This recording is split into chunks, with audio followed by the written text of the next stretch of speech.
I wonder what they're like. From our viewpoint, Professor, they're either suprahuman or subhuman.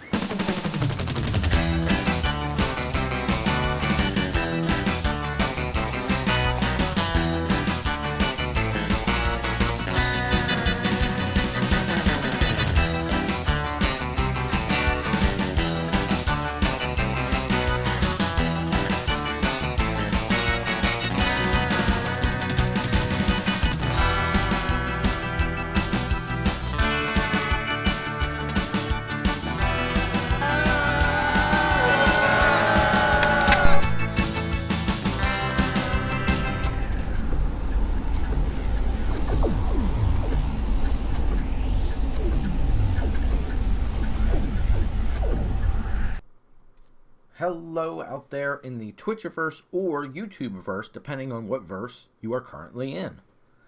You got a whole bunch of us tonight. Alien verse Predator. Alien verse Predator verse. I am Max. I got Sam with me. Hello. I got Dan over there. And Jared down there. That's me. Hi. There he is. He's beneath me. Yeah. Which is really weird because on my screen you and Sam are beneath me. Oh, okay. Yeah. Yeah, you're to my left. For me, it's exactly as it should be. Yes. Yeah. So, we are here. Why are we all here? We're here to talk about Pauper. And Sam. We had, this past week, the midweek magic was historic Pauper, and we got to play a bunch of it. We streamed it. We popped it onto, some of that playing onto YouTube. So check that out if you have an opportunity to. Perhaps you popped it onto YouTube? We popped it right on there.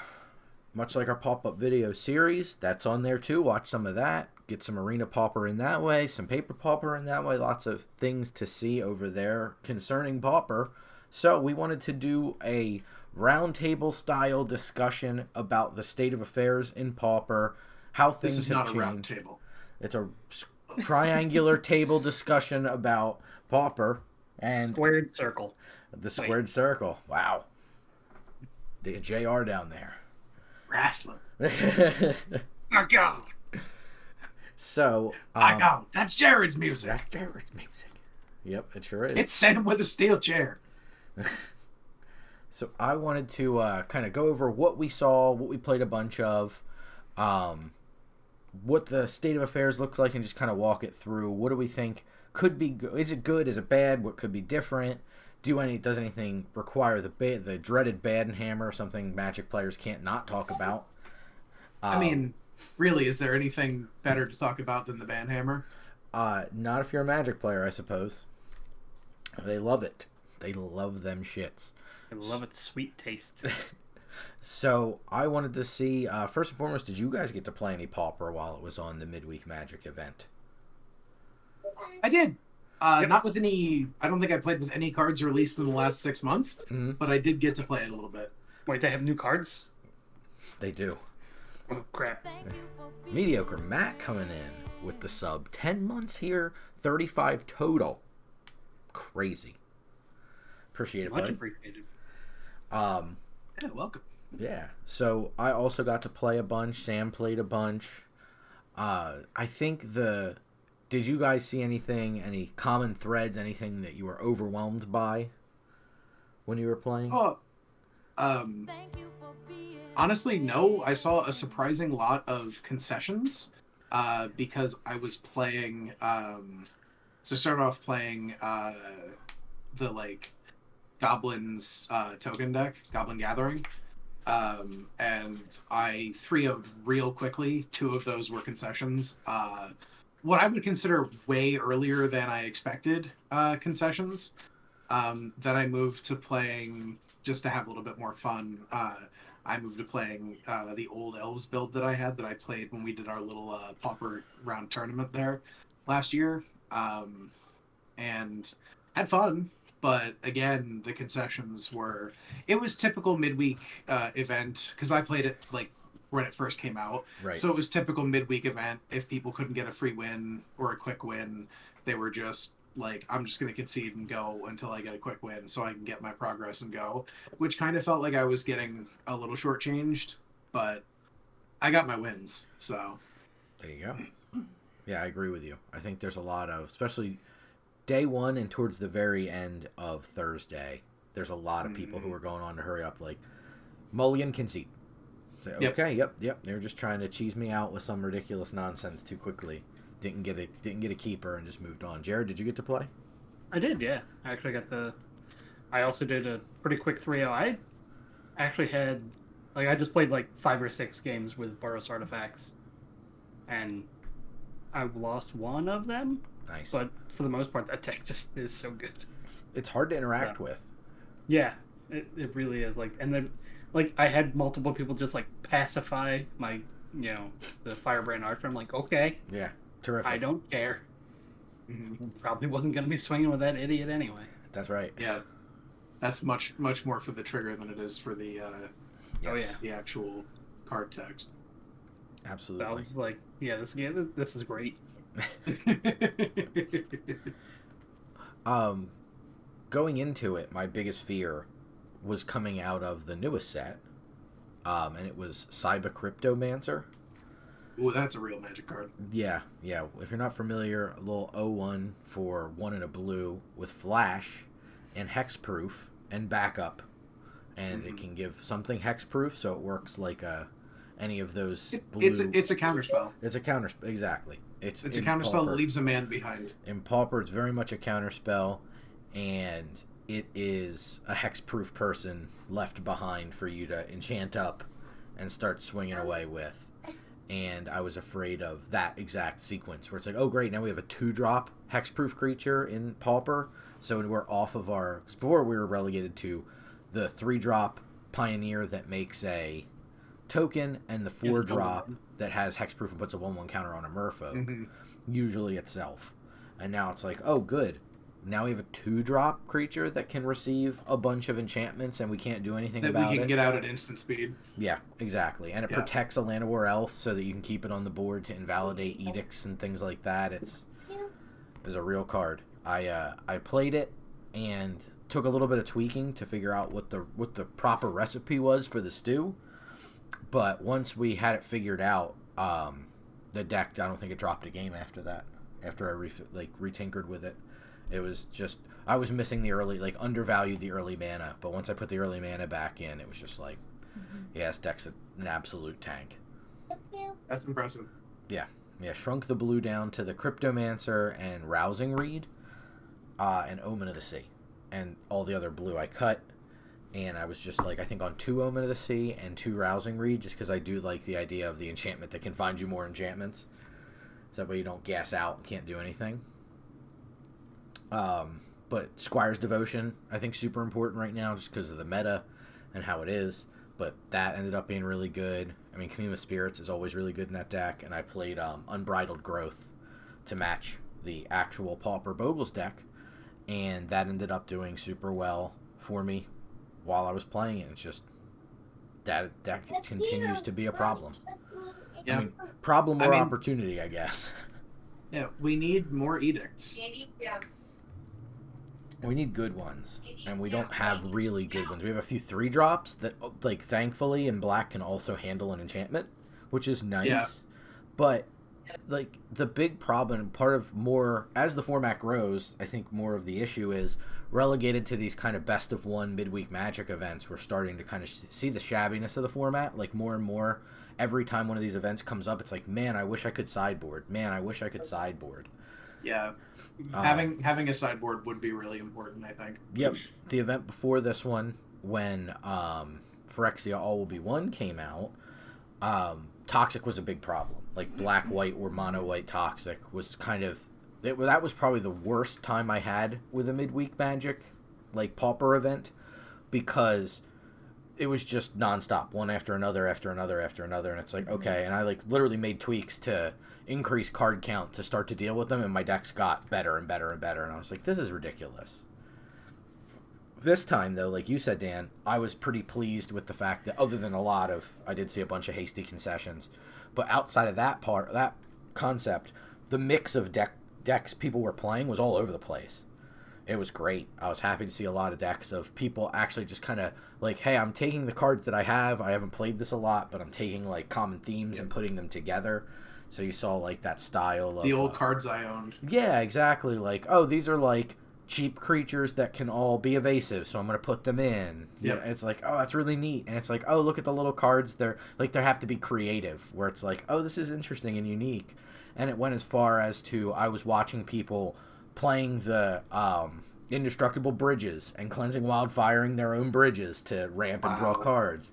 So it's like, this is really a cool swath of cards. That's pretty awesome, to be honest. Yeah, yep. That's the engine the Storm deck's been trying to use to be a thing, and I'm sure you'd be happy because that's predominantly a teamer build. Yeah. So you get to play a bunch of bridges, and it's like, oh, cool. And it's if opponent's playing some kind of a land that does something, you get the opportunity to wildfire it away if you need to. Mm-hmm. So it's pretty neat. Less prevalent in Arena Pauper than normal Pauper, but still pretty cool. No bounce lands, unfortunately, to get with the wildfire and just feel like a boss. No Tron lands either. I mean, it's still pretty cool, and getting to do interesting teamer things really is right up my alley. So I agree with you. It's my favorite color combination for whatever reason. So getting to do interesting things within that space is always quite fun. I agree.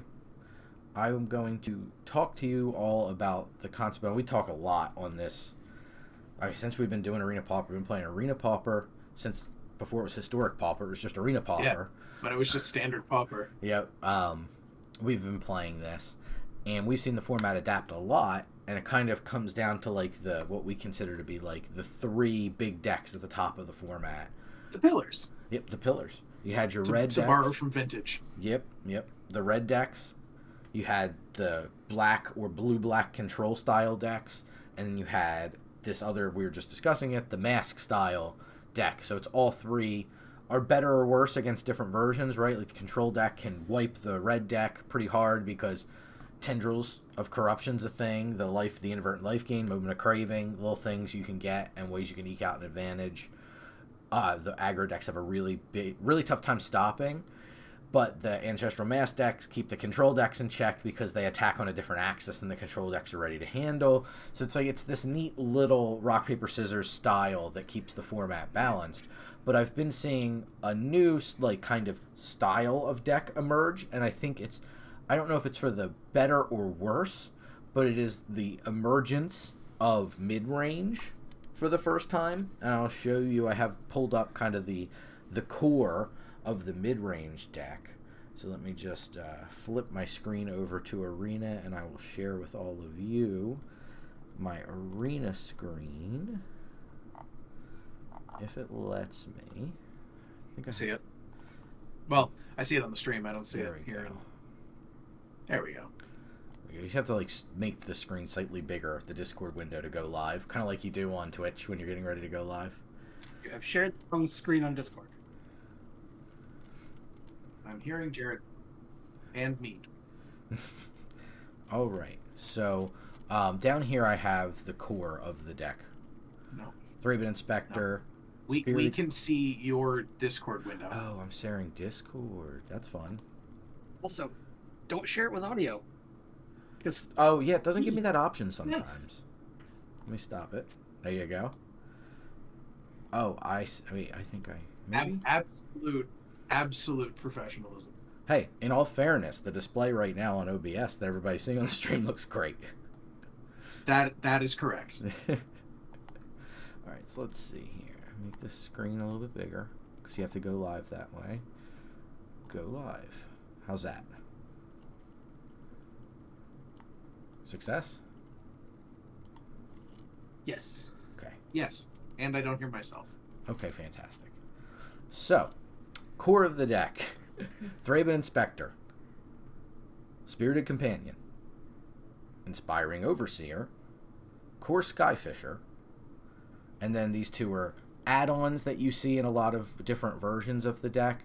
A lot of Lunarch Veteran running around just because you're going to keep gaining extra life as you cast through these things. Recommission is like a card I still have a hard time believing is a common. This card is extraordinarily powerful for Pauper. It is.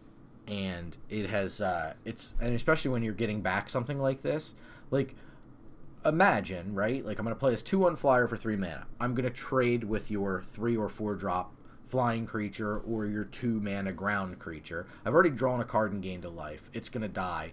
Now I'm going to have it come back, draw me another card, gain me another life, and you're down a card. It's a powerful sequence. Yeah. It's bigger. Huh? And it's bigger. What's bigger? The Overseer comes Yes, back. yeah, it comes back as a 3/2 because of the 1/1 counter. Mm-hmm. So it's just like, holy cow, like how much value did I just get here versus what my opponent got? Like I'm so far ahead in card quality. We are doing a historic Pauper round. Well, what do we call it? Triangle. A triangle table. We're doing a triangle table for historic Pauper. So we're discussing the last couple events, our takes on the format, and kind of catching up. So we haven't done this in a minute. So we figured this was a good forum for this kind of thing coming right off the back of playing a whole bunch of Pauper. So that is what we are up to. But thank you for asking, because it's a good thing to plug for anybody who's just wandered on into the stream. And if you have, hi. If you're in YouTube watching, hi. You can't see me wave. No one can see you waving except for me and Jared. That's right. And Sam. Hi.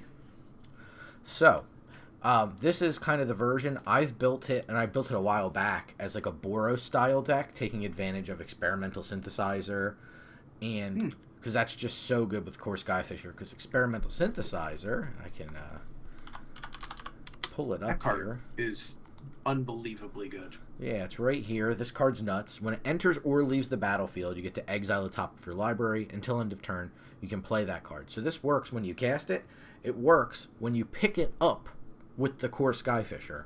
And then it works again when you recast it with the Core Skyfisher. It's the leaves the battlefield line that makes that unbelievably powerful. So good. So good. I think that it is... it is a real Pauper deck, right? Like, this is the engine behind this. Obviously uses Glint Hawk as well in real Pauper, but this Boros Synthesizer deck is called literally Boros Synthesizer because this is such a tank of a card. And if you really need to, you can pay 3 sacrifice and make a 2/2 that has Vigilance in addition to doing the leave the battlefield trigger again. It's really good. It's usually like at its worst in this deck, it's like 2-3 cards if you count the like 3 game objects typically for 1 card that costs 1 mana and then an additional. So 4 mana, 3 game objects is ridiculous. It makes a lot of cardboard rectangles. A lot of rectangles coming out of this thing at the cost of 1 mana. A version Sam was playing takes advantage of... Probably should be more focused on this. There's tons of black and white knights. Well, you're also not filtering for commons only. Yeah.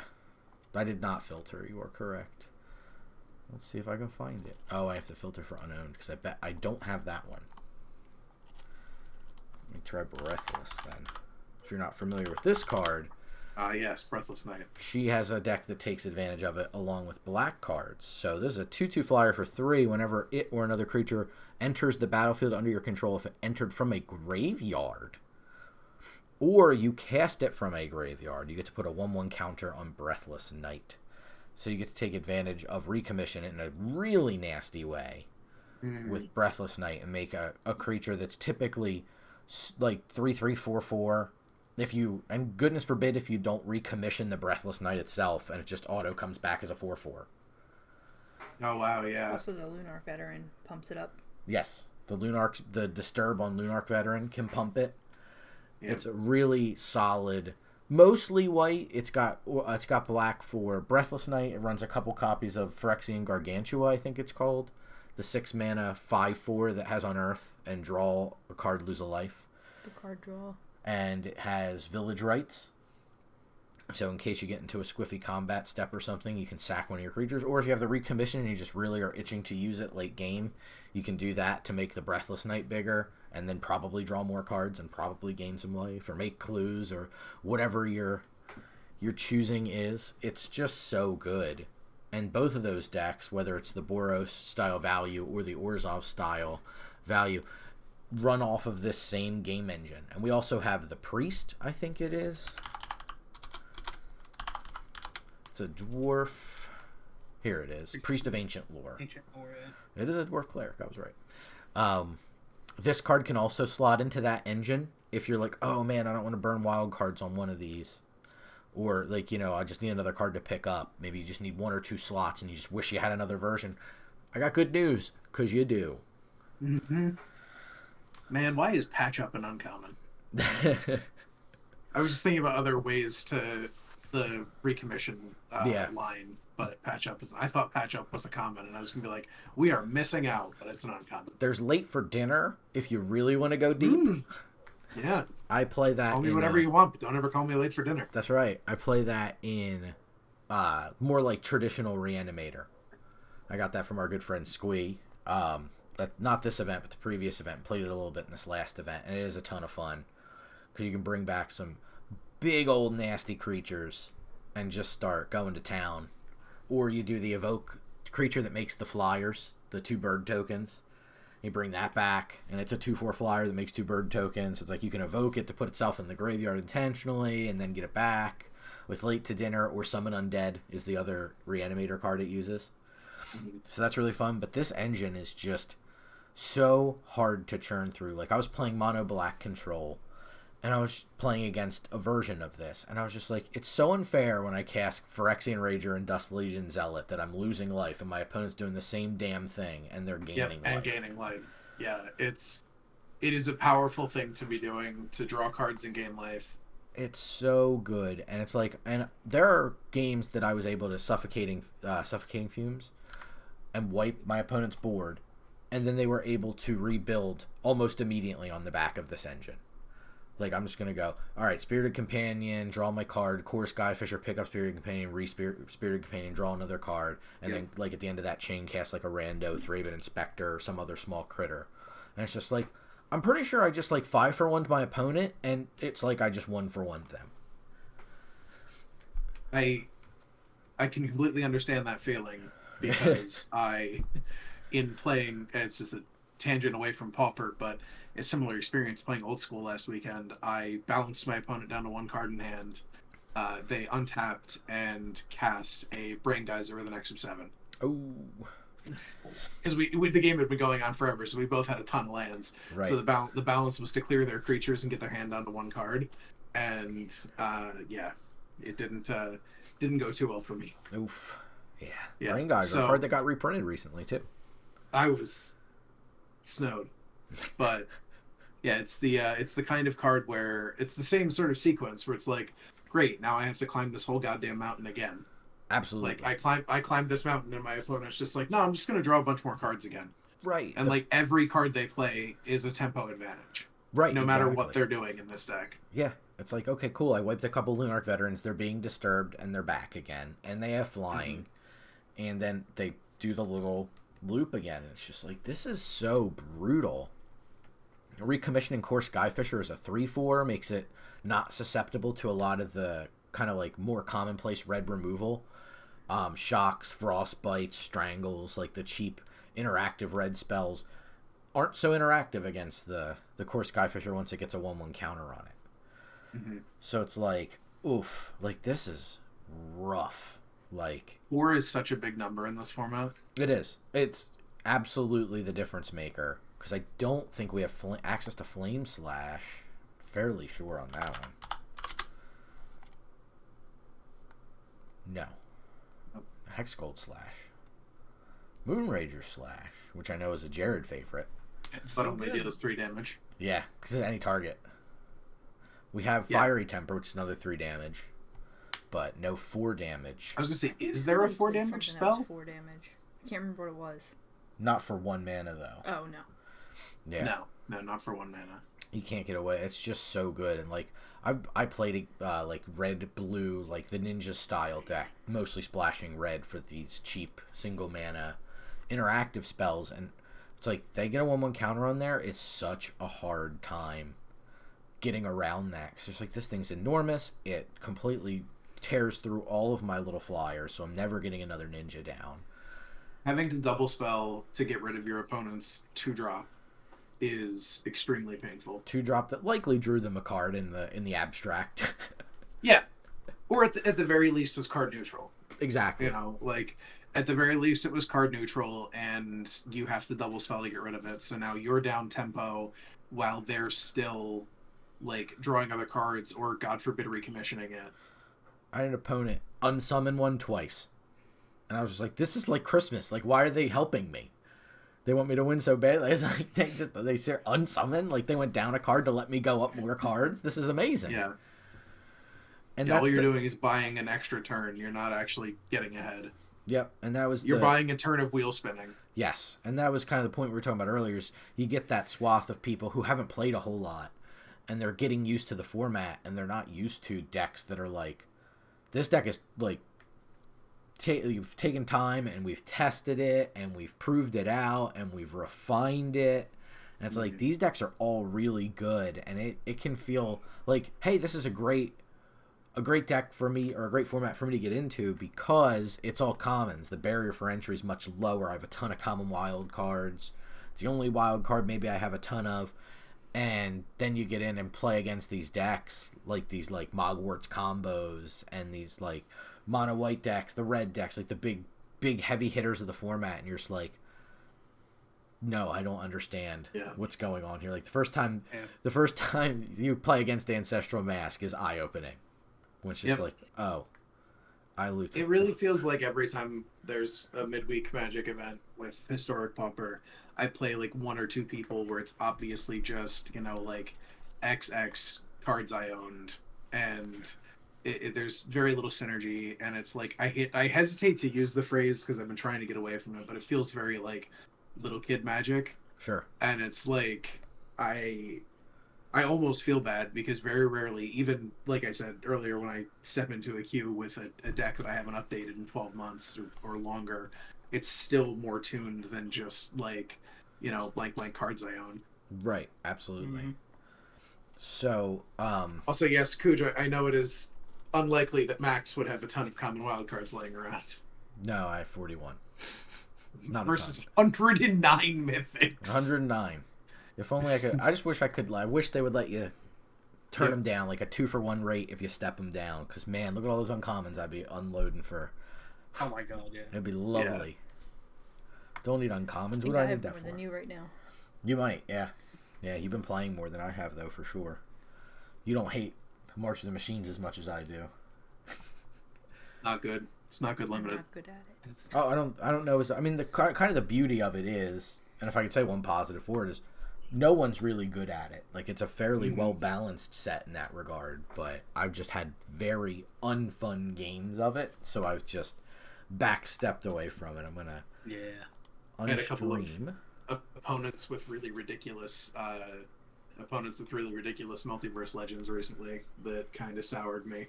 It's just tough where it's just, like, I prep for the right, like, all right, I'm aiming for this, and then my opponent does something way off the beaten track compared to what I was ready for, and I'm like, yep, nope, wasn't ready for that, and it just feels like such a non-game. It's just like, I swear I've played Magic before, and it just feels like I had drafted just absolute jank.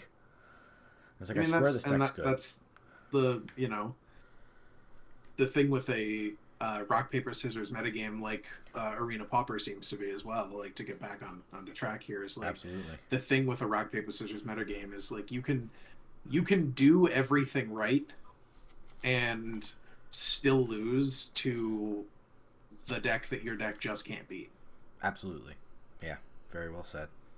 And it can feel rough, but there's luckily a ton of resources out there, and the format's grown a bit, and there are definitely appreciators of it, and as much so as they tend to hold best of 3 tournaments, which I think is really cool and eye-opening. I think that the general acceptance in the Historic Pauper scene is kind of like how Gladiator was when it was up and coming, where it's like, we're gonna just kind of do our version of it, and we're gonna work as a democracy to make sure we make the right choices for the format and we keep it healthy and fun and interesting.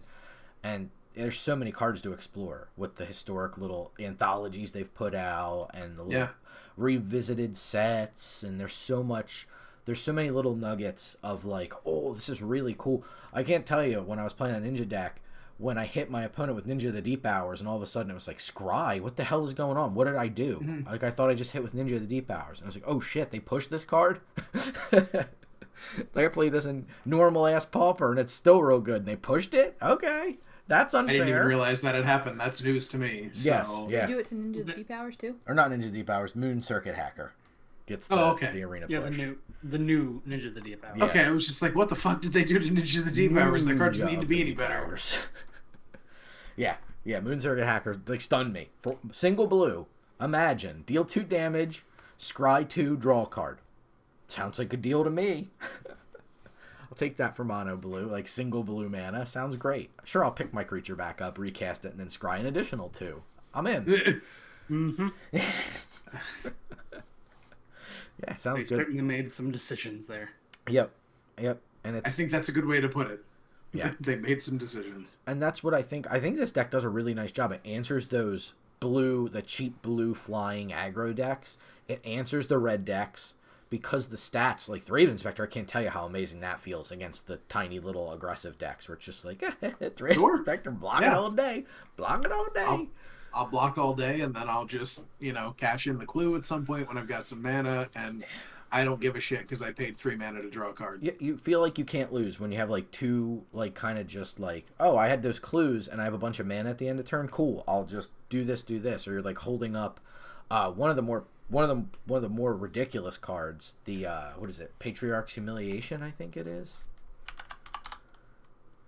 Let me try Humiliation real quick, and I will confirm. Oh, not if I misspell it. Here it is. Patriarch's Humiliation. So, target creature perpetually loses all of its abilities. Then, this card deals damage equal to the number of creatures you control to target creature. It costs a single white. It is an instant. Yikes! Yeah, the card is Single white is the card's bonkers. Oh my It's God. so good. That's it not came right. out in one of the D&D sets. I think it's AFR. No, the other one, Baldur's Gate. No, yes, Yeah, right, going with Baldur's Probably Gate. Baldur's Gate, because I don't think AFR had any perpetual. No.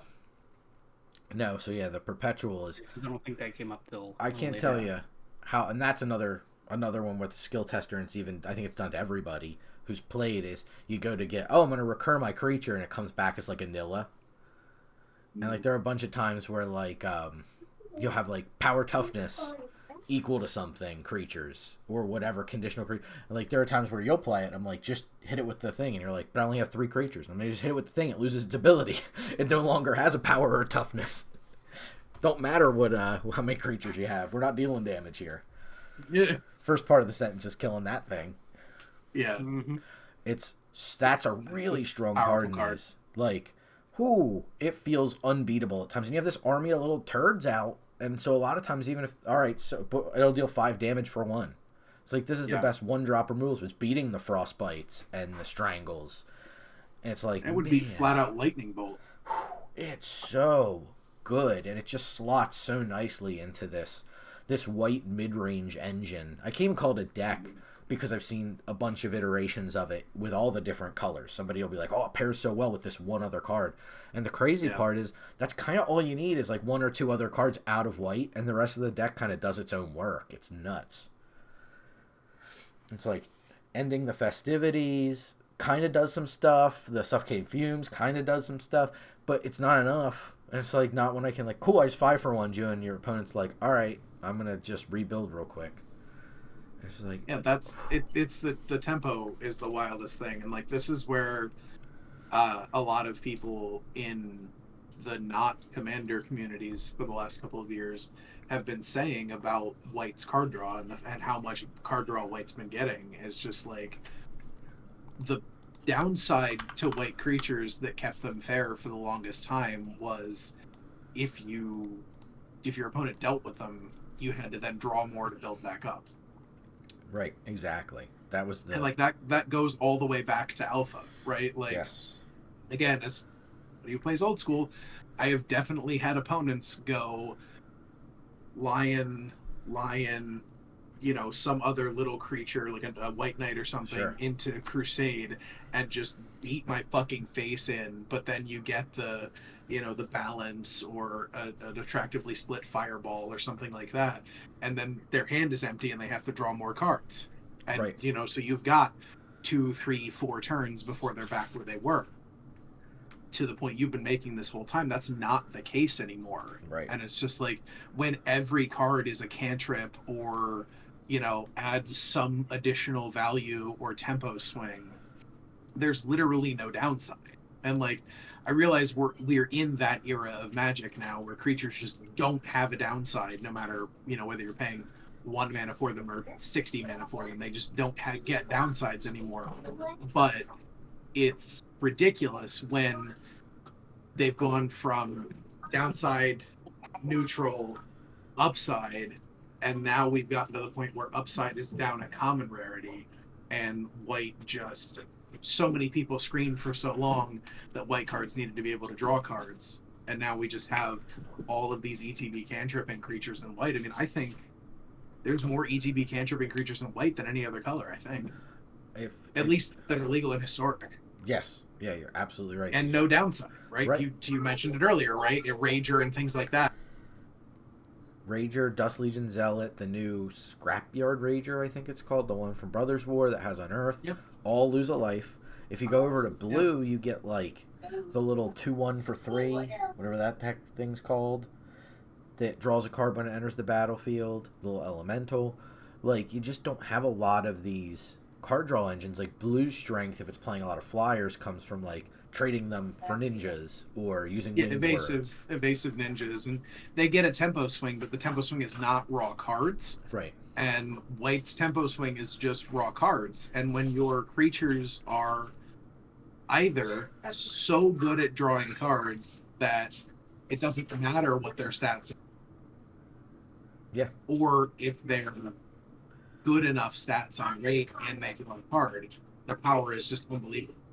Right, or the barrier for entry, right? Me having to hit you is a much bigger deal than me, even with ninjutsu, is a much bigger deal than me just simply casting the card and entering the battlefield.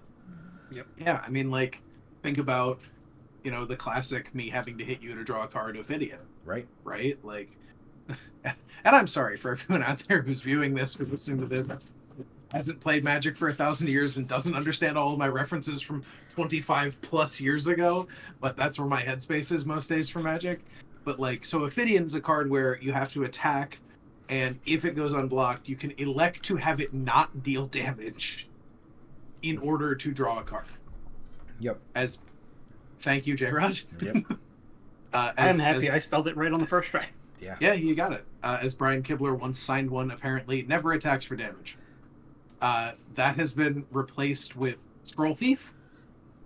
Yep. Which just hits them, deals damage, and draws a card, and I believe also costs 1 in a blue, and isn't good enough to play It's 2 in a blue. in this format.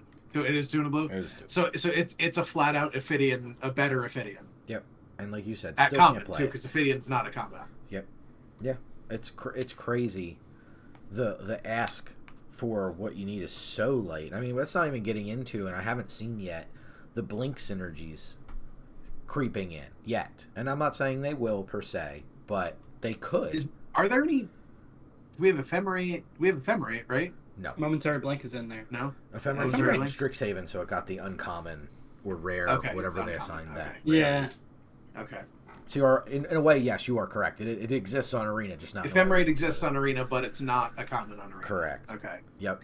So, thankfully, we don't have to deal with Ephemerate. Yeah, we have Cloud Shift, we have Momentary Blink itself.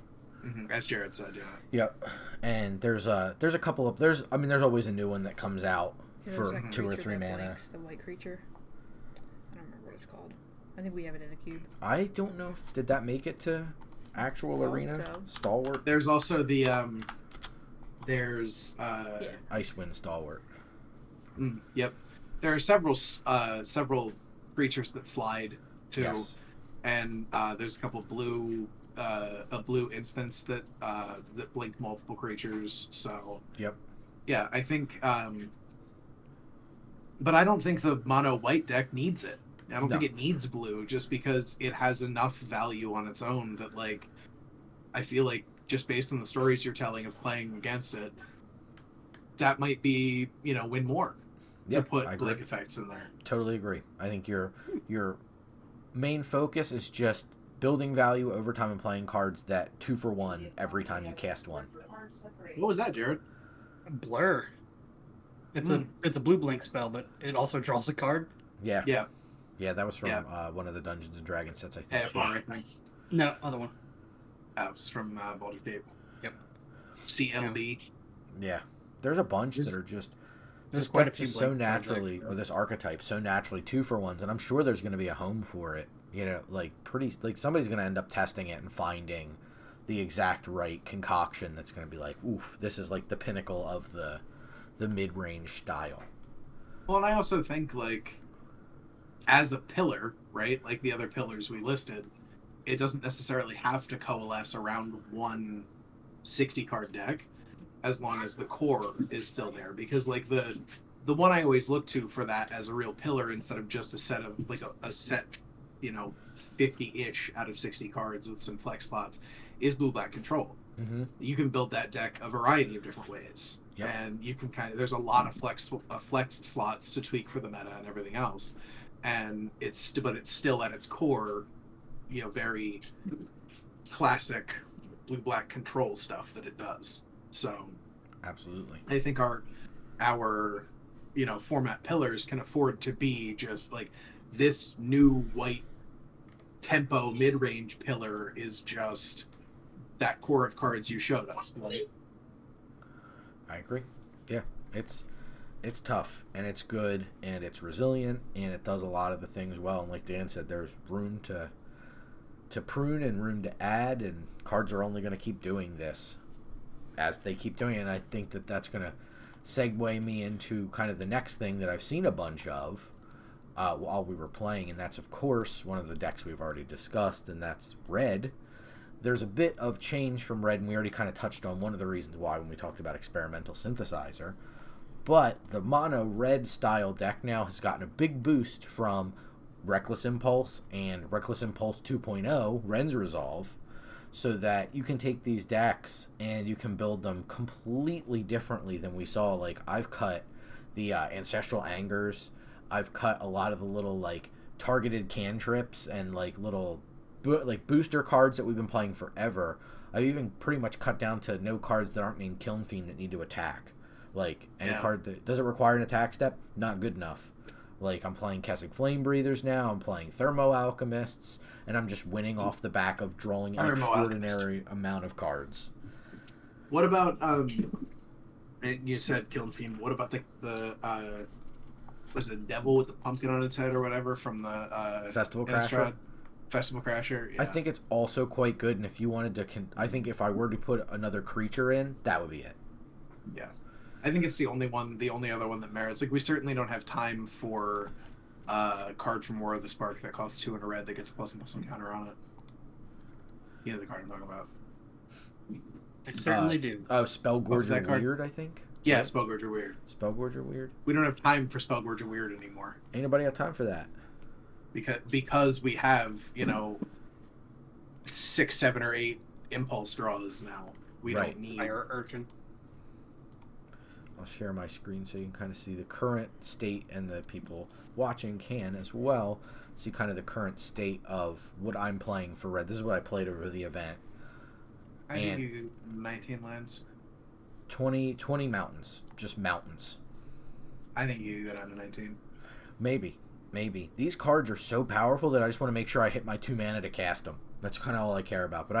And the cool thing is, if I overdraw mountains, I just don't play them, or I play them just off this and keep them in my hand forever. So, you know what I mean? Like, it doesn't matter. Synthesizer's another problematic card because it just keeps doing exactly what it does. In this deck, it's the most honest synthesizer you can cast, but still triggers a Kessig Flame Breather and deals damage. And Crash Through and Warlord's Fury are very real cards. Yes, yeah. There's nothing worse than, like, I'll cast a Warlord's Fury with a Kiln Fiend out, and it's like, I'm gonna swing. Can you have a creature that can block 4 first strike? Probably not. And it's like, do you gonna take it or trade off a resource so you don't have good blocks next turn? It's just crazy. Thermo Alchemist has been the MVP since they put it in. We talked about how scary it was that it was in Historic Pauper when it got released, and it still continues to be an absolute. The fact it can just kind of deal a lightning bolt just without you having to tap and untap, it just kind of random pings at the end of turn, make it so dangerous. I mean, it's a hitter in the Pauper format where every common ever printed is legal. So, Yes. of course it's going to be powerful in this format too. Yeah, and off these new instants and sorceries that untap it, and then you get probably 2 more instants or sorceries. It's like, this is gross. Like, that's a kill on sight. Like, there are times I'd almost rather have them kill and fiend, because it's like, there's only a limited number of cards that are going to give kill and fiend evasion. It's like, I'd rather just kind of hope you draw one of those than the Thermo, which can just go so deep. Like, it's just crazy watching people go off with this. And I'm not even playing, like, what is the one with Spectacle? The 3 damage for a single red, if you have Spectacle it in. You were the critics? Skewer the Critics. Yeah, I'm not even playing Skewer the Critics. When I'm going back and forth on where it's like, maybe I should just put Skewer in here and drop something like Pillar of Flame.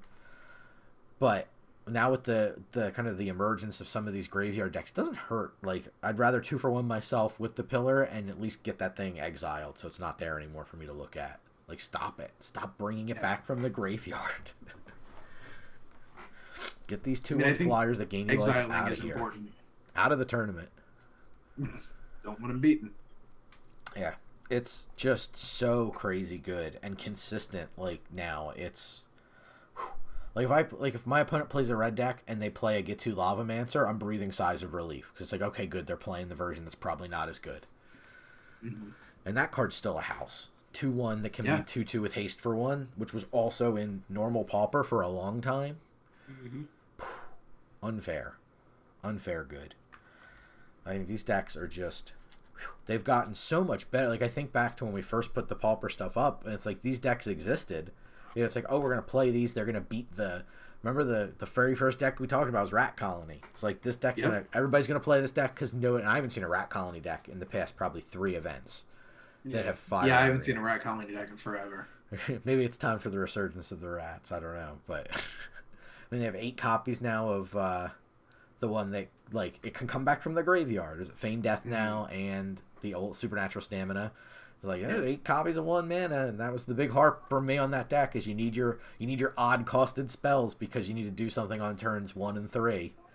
Yep. Like, Village Rites in that deck isn't terrible. Like, there's a lot of good choices that are odd cost. Just put in your 20 rats, your 20 land, and then 20 flex slots, or 24 rats, and whatever you want to do. 24 rats, 16 flex slots, and 20 land. Or you just do the engine I was just showing in white and just add the rest of the deck as rat colonies, and you're good to go. Drew rat colony, Drew rat colony, Drew rat colony. All good. Beautiful. And it's just amazing how different now this red deck looks in comparison to before, when it was like, I remember I was playing, I forget the name of the card, but it's like the single red card, and it dealt a damage to your creature, but it gave it trample and drew you a card. And I was like, this card's the tech, nobody's playing it, and this card's nuts. You like as many trample cards as you can get in the deck, and they put Ancestral Anger, and I was like, well, I'm only down to like 1 copy of that card that I was playing, because Ancestral Anger's crazy. It's just, there's no drawback now. It's gotten way better, and now it's like, don't play any of that crap. You know what I mean? Don't splash blue in here. Why do I want to think about turning sideways? Come on now. Yeah, don't do that. That's so 2022. You don't need to tap your creatures to attack.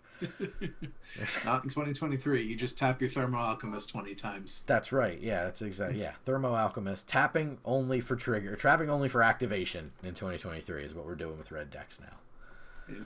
Or Kessig Flame damage to the dome and helping count to 20 with Kessig Flamebreaker and Thermo Alchemist. It's so good. It's so rough to have to beat, and the fact it's like normally the control decks, the way to beat them was to stop the pendulum on them, but the fact they can just top deck a Reckless Impulse and just all of a sudden you got to try to counter 3 spells, and that's like, do I counter the damn Reckless Impulse, or do I just try to counter the really good spell they hit off the Reckless Impulse? And it's even worse in regular Pauper when it's like they could hit Sack 2 Mountains 4 damage. Fire Blast. Like, if they hit Fire Blast off this thing, and I've had that happen a few times to me when we were playing at the Pauper tournament, I was just like, not Fire Blast. Why Fire Blast? Like, now I gotta try to play around this. Ugh. It's brutal. And this is no easier because of the level of card we're dealing with. Just being able to hit, like, Lightning Strike and Pillar. Yeah. It's just like, I'm gonna take a ton of damage here. This is awful. Tap your, and even playing Skewer especially, tap Thermo. Yeah, alright. Skewer the Critics coming out like lightning bolts, just sorcery speed lightning bolts, still real good. Like, it's hard to deal with. And the red decks have just gotten so much more robust. But the good news is that does help fight that white engine, right? Like, we were talking about the white engine, and it's like, okay, at least this kind of helps fight against this thing. But it's, I mean, they're just so good. Like, they are so, so good.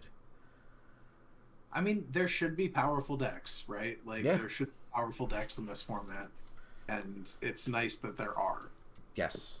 Yeah, it means that it's starting to become a real format, right? Because if the only real deck was like, oh, Ancestral Mask, because you basically know.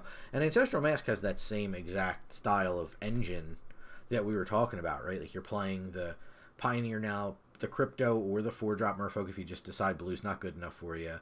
You're playing Ancestral Mask, you're going to play some kind of evasive enchantment to go on there, whether it's the trample ones or the flying ones or whatever the case may be. And you're going to just start hammering away with these creatures. There's no exception there. Elves, you're going to play Lissalana Huntmaster. You're going to play a certain number of, like, the elf that draws a card for 2. The elf draws a card for 3. Landwar Visionary. Like, you're going to play all these card advantage-y elves. You're probably, though I did play against an elf deck that was not playing Distant Melody, which surprised me when they played their Sylvan Ranger. And I was just like, okay, they're going to go grab Blue Source. And I was like, or not. Okay. That is quite something. Yeah. Yeah, unusual. Mm-hmm. Certainly. And I saw some people playing, I thought I had to do, there was a point I was playing, and I had to do like a quadruple take to make sure I wasn't playing Mediocre Matt, because they were playing like the exact version of that Golgari Graveyard deck. And I was just like everything, Eccentric Farmhands, and I was just like, is this, did he change his Arena account? Yeah, I was watching when that matchup happened, because I was playing and watching you guys stream, and I was just like, I kept trying to queue us up against each other again, because that's always fun to try to do. Yeah, it is. But my favorite time you've done that was the time that I didn't know you were recording a video, and we ended up playing. Yeah, that was pretty great. And I was cool to see so many people I played against. Mono Black Zombies. I was just like, oh, this is so exciting. And it's really fun because the more time you invest in the format and you start to see people play these decks, you're like, oh, cool, I know how to play against this deck. This is really exciting. And it's just fun to kind of like see how deep it is. And I know it can be frustrating probably because, again, you're creating that barrier to entry. But that's okay. I mean, there's such a small percentage of people that are going to be like, that know what's up in Pauper. You know what I mean? Like, they're not going to be, like, kind of next leveling people like we can get to because we've invested so much time and effort in the format. But it really is rewarding if you can do that, because you can, like, quote-unquote next level people where it's like, oh, I know what to do. I put these things in. But more and more, kind of leading back to the start of this when I brought it up, more and more it feels like this format, I would love to see them try to fire something that was best of 3. Because it really just feels like a complete game changer. Like, I know the Arena Pauper crowd who play typically have, if they do Historic, tend to ban Ancestral Mask because it's such an annoying card to have to deal with. But I think in best of 3, and with the swath and power level of cards we're discussing, I think it's a valid strategy that's not overpowered. I think Ancestral Mask in and of itself is overpowered because largely it's asymmetrical. So your little Spirited Companions and things on your side are going to pump your opponent's creature too. So it's like, that's rough. And like, it was funny when I was playing it, people were killing off other creatures that I was like, they were killing off my Jungleborn Pioneers. And I was like, that ain't the card you want to kill, it's the dog. That's the card you want to die, because it's like, when I put this mask on, the 2 dogs that are sitting there are given +4/+4. So it's like, it's a really interesting tension to see, but I wish that we didn't have to try to cram cards in, and that's the problem. Is like, I'm playing, like, I think you played Cathar Commando, right? In your deck, so that Just you could one. Yeah, like the Miser's copy of this, or like the 2 copies of this. And these aren't toolbox decks, so we don't have the ability to sift through the deck to find the thing we need when we need it. That's not the design of the deck. No, they're just silver bullet decks. Right. And it's like, these are good to have in there, kind of just because you have to, and it sucks because it's slotting out. Like, if you're a slower deck and you're not trying to implement a very linear game plan, you have to be like, I got to throw at least a couple cards in to deal with this one thing that completely screws me up. Like, I just can't beat it. so I have to acknowledge it and try to bring in something to topple it. And it just kind of sucks that exists as a best of one format, where imagine you could take out those like 3 or 4 cards. It's not usually a ton, but it's usually 3 or 4 cards that are sitting in your deck eating up space so that your deck could run smoother. And then when you played against the I'm playing against Mask, I take 8 cards out, and we all know how sideboards work, right? Like there's some games where it's like you're sideboarding 10 cards, there are some games where you're not sideboarding at all. And there's some games where you're sitting there staring at your sideboard going, what the fuck was I thinking when I put these cards in here? Oh yeah. Yeah, definitely the case. I call those most games. That's right. Wasn't this sideboard supposed to be against something? My favorite is when you tech really hard because you know this one deck beats you, and you're like, all right, I'm going to dedicate like 8 sideboard slots, and you don't see that damn deck all day, and it's worthless 8 cards against every other deck in the meta, and you're like, how is nobody playing the best deck in the meta? Like, why is no one doing this to me? Like, I'm so ready to beat this deck, and I've seen it. None. 0. That was me at the Pauper tournament. Yeah. I mean, I got the combo deck, which had red in it, but... Yeah, you were heavily... Thankfully, we went down from 8 anti-red countered, like, to you know, 7. Blue Blast and Hydro down to 6, I think, right? 7, I think. 6 or 7, yeah. We had the full 8 in there, and then we switched because we went up for Affinity, which I think that was the one big deck that wasn't represented. Was Affinity. I will say I did get to do that. I boarded this card for a reason. Fun. The other day while playing Old School, I had a 1 of Kismet in my or not Kismet, Karma. Anyway, the one that deals damage for swamps. Karma. And the first round of the Old School tournament that I 4-2'd, I played Mono Black, and I beat him game 1 barely, and game 2 I boarded that in and 4 Psychic Purge.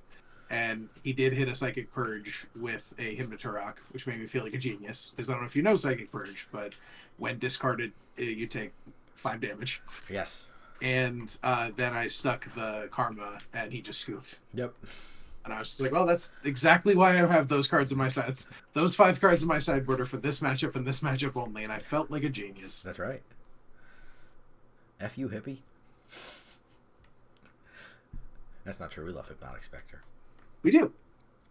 We love Hypnotic Spectre around these parts. Yeah, and I think that these kind of instances can be avoided. You don't have to glut up your main trying to be like, I need... Like, so many... Like, I'm looking at some of the decks, and every one that is not strictly proactive or aggressive... Even, like, my Goblin combo deck, I'm still running a couple little hate pieces, like -1/-1, Suffocating Fumes. It's like, I just have to deal with some kind of creature rush, like if they're going to creature. And the good news is at least I get to cycle that one. So like Memory Leak's another one where it's like I'm going to disrupt their hand. At least I can cycle it away if I don't need to utilize it. So it's like that's nice, but it's also frustrating. That's like if just imagine if these weren't here and these could just be like single pieces of targeted removal or cards that help me continue to enact my game plan. This would be even better. But instead I have to run a little bit slimmer and a little bit trimmer because I want to like fit in these couple little pieces. And the more diverse the meta gets, that's exactly what we want. This is a sign of a very healthy meta when there's diversity, and the fact that we're talking about a whole new pillar possibly emerging for the format. The more that happens, the more it's going to call for, man, I really wish this format. The more feeling of, man, I really wish this format had a sideboard. Like this is rough. Like I really want a board for this, is going to happen. Yeah. There's just no question. I would love to see. I mean, we always talk about how I wish there was more attention to Arena Pauper. I just wish that if they had they've been trying to service newer players to make sure the game is accessible. I wish they would do like a new player or like a low barrier to entry format that they cycled through. Like it was Artisan and now it's Pauper, and you could put it into more like here's where you go if you're newer and you want to do, or if you're just interested in these formats, you can go over here and you can do that. And then you could even do that with the casual players where they have their Momirs and their brawls and we rotate through, you know what I mean? This format's always available, but we have these other ones that are less popular, Gladiator, that are just in rotation over here for the casual players. I want a Gladiator queue so bad. Yeah, exactly. I'm not quite Justin Parnell, who did a thing a couple months ago where every day of the month he tweeted at Wizards about adding a Gladiator queue, but I want a Gladiator queue. I want an all-time Pauper queue. I want them to separate a like try hard versus a casual historic brawl queue. Which is Because crazy. like I want to be able to load in with my stupid Joda 5-color deck where no spell costs less than 3 mana in a game of historic brawl and not face a mono green deck or a mono white deck that's going to kill me before I've cast 2 spells. Yep. And that has happened several times recently. Right, like I want that casual, like even the casual course, say no casual's king, right? Look at all the commander product that comes out now. Like that is Magic right now. Like Magic equals commander, and it's like it's surprising to see that we haven't gotten even just a casual, like a constant casual. We're gonna always have a casual thing. Like here's your tournament, here's your standard, here's your alchemy, here's your historic, and here's your casual. Like it's surprising. And if that opened up, then you could say, well, how about like one for newer players, like a lower barrier to entry style rotation where it just every week you have one of these formats going. Like even in limited, we have premier, we have traditional, and then we have quick. And it's like, can we not have something like that where we have tournament, casual, and then like new or approachable or whatever you want to call it, where somebody can pick up and play. Whatever it is, it could just be like a starter deck showdown. There needs to be a better, because there's new player queues on Moto still. Yep. And it's like they are designed to be played by the players who just paid their 10 shekels for a Moto account and have the basic introductory Moto pack. Right. Like that's the whole thing that it's designed for. And I really don't understand why we don't have the same thing on Arena. Right. Because obviously that product worked at a point. Yeah. Or they wouldn't still have it. There's continuous jump in, which I think is great, and that's exactly what would feed into like this approachable thing. There's constantly brawl, which would feed into this like casual, like just break them off and segment them and have somebody rotate through them weekly, so that we get a little bit of a variety in there, because sometimes it does get, like you said, you get kind of off it after a while where it's like the same thing. Oh, cool, now it's standard brawl, now it's historic brawl, now it's gladiator, now it's singleton, now it's like cool. And I think that's what the midweek Magic is supposed to be, but again, they tie it to rewards, right? You get ICRs. If it was flat just cosmetics, the people who would play it would be people who are interested in those particular formats, which is in and of itself its own problem, right? Like there's an issue there as well, because maybe that's not enough people to support a format. But the fact that individual card rewards are tied to it means, and that they're rare card rewards, I believe, for so like the fact that you can get the hardest cards in the game to get rares out of playing it is why you get people doing the mulligan concede, or just wait till 2 turns, and if the opponent hasn't conceded, they just concede until they find other people who are conceding faster. Yep. My least favorite thing like, of they think that they're like they DC'd and they're just sitting there waiting, and then as soon as their rope comes up, they scoop, because it's just like, you're waiting to see if I would just move on to the next game because you're taking a while, so you get free wins. Yeah, and you're just out here farming your 3 free wins, and that's, and it's because you've given a very low barrier to entry with, all commons, because again, it is the most awarded wild card. Yeah. And so you're given a very low barrier to entry. The starter decks all have them. Yeah. And every time it comes up, it is tied to account progress. Yes. Exactly. No, it's well said. That's the problem. Puts the motivation in the wrong place. And right? Like if it was tied to just, like the brawl queues, honestly, like admittedly, again, it's all tied to account progress until you get to your 15 wins for the week. But if it wasn't specifically tied to adding 2 uncommon or better cards to your account plus a cosmetic. Right. And you get if it were the other way around, if it were cosmetic ICR. Yes. I think even that would be better. Because then you have to get through 2 matches of nonsense cosmetics before you get your 1 ICR. Yep. And you get the problem of the midweek event has to handle could be anything. Yep. Like they're starting to kind of make it like we always see one of these after a new set comes out. We get an artisan, we get Phantom Sealed right after it comes out to try to encourage people to go on and play some limited. you kind of have like they're starting to build a formula, but it still has to do all those things. And you get random stuff, and it's like, man, I wish that you could cycle through these twice, or something along those lines, or it would. And that's where it's like, this would really be cool. Yeah, and I mean, that maybe they could relegate the midweek event to all Phantom events, where it's like, hey, try Standard out. We're gonna give you access to every card in Standard to build whatever deck you want and give it a play. See what well, you they think. did that. Yeah. They've done that a couple of times. The God account equivalent, where you can just add whatever card you want into your deck. And I think that's cool. I think they usually do it right after rotation to give everybody a chance, which means we're not going to see it again until fall of next year. But I think that's, again, a really good idea. Like, give everybody unlimited access, make it a Phantom event with, 0 entry fee and very minimal pricing, just as a chance to get people to play cards. And I think you'll find, again, it's a delicate balance in these free-to-play games, which, let's face it, that's what all digital TCGs are, is the free-to-play, pay-to-win kind of games, of how much do I give away for free versus how much do I, let them take or whatever. But I think that more access to free is going to promote people spending money.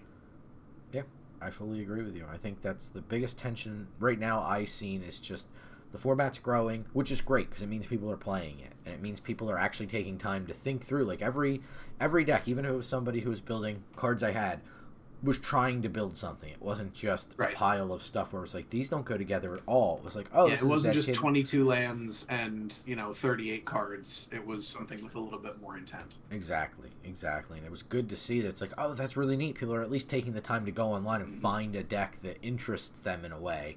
And you could tell it's like, oh, they're playing a weird card, or maybe they they almost had enough wild cards to do this, but they made some concessions along the way to try to make it playable. It's like, that's really fun and exciting because it means that people care enough to try and want to dip their toes in the format.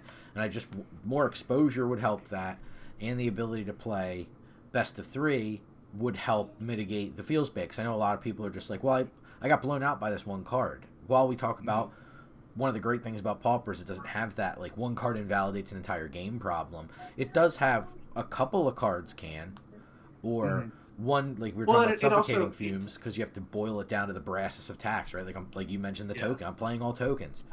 Well, I'm going to -1/-1 all your tokens. Yeah. Well, and that's the thing, right? Is like it doesn't necessarily get to a point where one card can invalidate an entire format, right? We don't have a Stoneforge Mystic or Jace the Mind Sculptor level problem, or a Memory Jar level problem for people who are old like us. We don't have a problem like that, or even an Arcbound Ravager Skull Clamp type problem. What we have is more of a, like I said, a rock paper scissors problem, where like sometimes I queue into a match I know I can't win. Yep. And if I had a sideboard, maybe my percentages go up a couple of percent, and we get to a point where instead of being guaranteed below 50%, I can eke that up, through decent play and good draws to a little bit over 50%, and it can help. But right now, there are some times where I cannot win when I queue into a game unless my opponent DCs or just like completely floods and draws nothing but land. And I don't like a format that's rock paper scissors like that. I think it's evident in the decks I choose to play in a lot of formats. It's evident in the way I build cubes, and it's evident just in the way I talk about constructed Magic. There needs to be better balance, and you can't have that in this format without having a sideboard. Right, exactly. And that's the big thing you're going to see too, and you nailed it, is you're going to see the tiers start to do this, where it's like tier 1's up here, tier 2, tier 3 are kind of down here fighting, but tier 1, these are like, you need, like if somebody's playing one of those X decks where it's 3 or 4, they're on like another meta game almost on their own, and everybody else is down here trying to fight against it. It's like, they have to either be like an actual goldfish or flood out like crazy in order to give you a chance with even the best tier 2 deck, and that's not good gameplay. It doesn't promote repetition, or the desire for repetition at least, and it doesn't promote engagement, which, at the end of the day, all of those things lead to getting further into the universe and eventually spending more money, which is what all of this is designed to make us want to do: spend more money, get more cards, and everything else. And if the one of the lowest barriers to entry, because you mentioned the jump-in queues, and I don't think about those ever, but they do exist. I played when they gave like 5 free jump-in coupons a while ago. I played them, but other than that, I've never played the jump-in queue. And if this is one of the lowest barrier to entry formats, it needs to not have that theoretical automatic field ad. Right, exactly. Especially when I only get to play it for a couple of days, once-ish every 5 to 6 weeks. Exactly. This is such a good teacher too of how to start to learn principles of the game, and sideboarding is, mulliganing is a huge, like, that's kind of like, you learn to play the game, you learn how the phases kind of work, then you start to work out more difficult things, mulliganing, the stack, sideboarding, the actual nuances within each of the phases of a turn. Like, you still Look, I've been playing this goddamn game for 25 years. I'm still ass at mulliganing and sideboarding, so... I've been playing with Jared since I've been playing Magic, and I still can't work out first strike math. And at times, I watch Jared, like, that was first strike. And Jared hasn't taught it to you. And I'm like, I'm gang blocking with first strike and flanking. Didn't you understand that? No, Jared, I didn't, clearly, or I wouldn't have made the attack. It's on the card. It is. Not it my is. fault. God forbid Rampage gets involved in there somewhere. No. You gotta do that Rampage match. Origin Lizzie. Messing up math. Flanking is... Jared, do you want to go through flanking real quick? Jared, do you want to explain flanking for Sam? So it was a mechanic that was put on a lot of night creatures, specifically Ones that were mounted yeah. frequently. So the idea behind flanking is that a creature with flanking, if it is blocked by a creature that does not have flanking, the creature with flanking is like, I'm better at combat than you.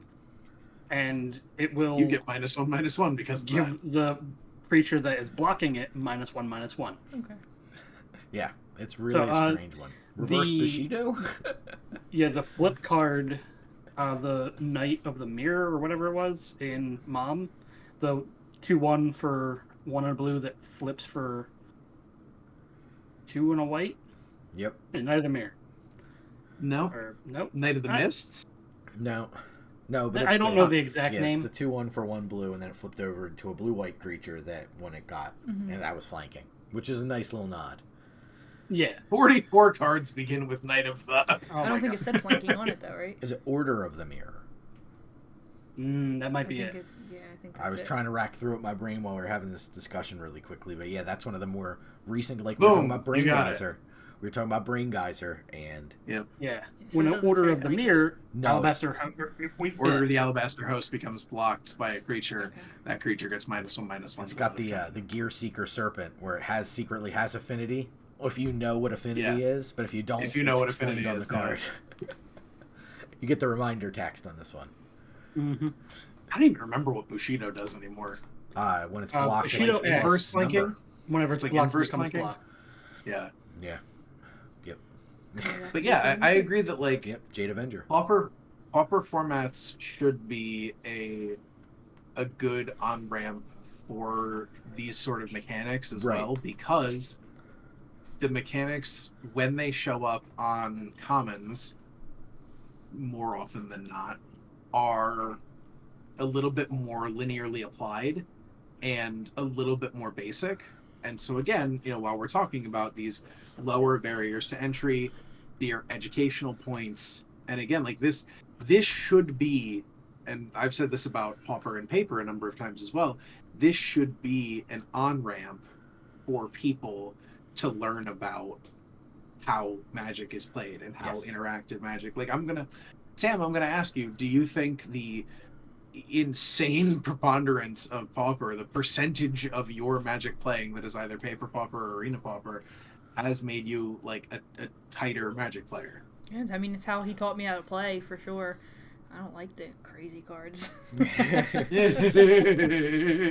don't like the crazy cards. No. She'll look at rares and be like, "This is a card." And it's like, yeah. This is kind of, and it's a shame when somebody plays a card and it's just like, you got it. Like, you got one card. It's just like, I can't.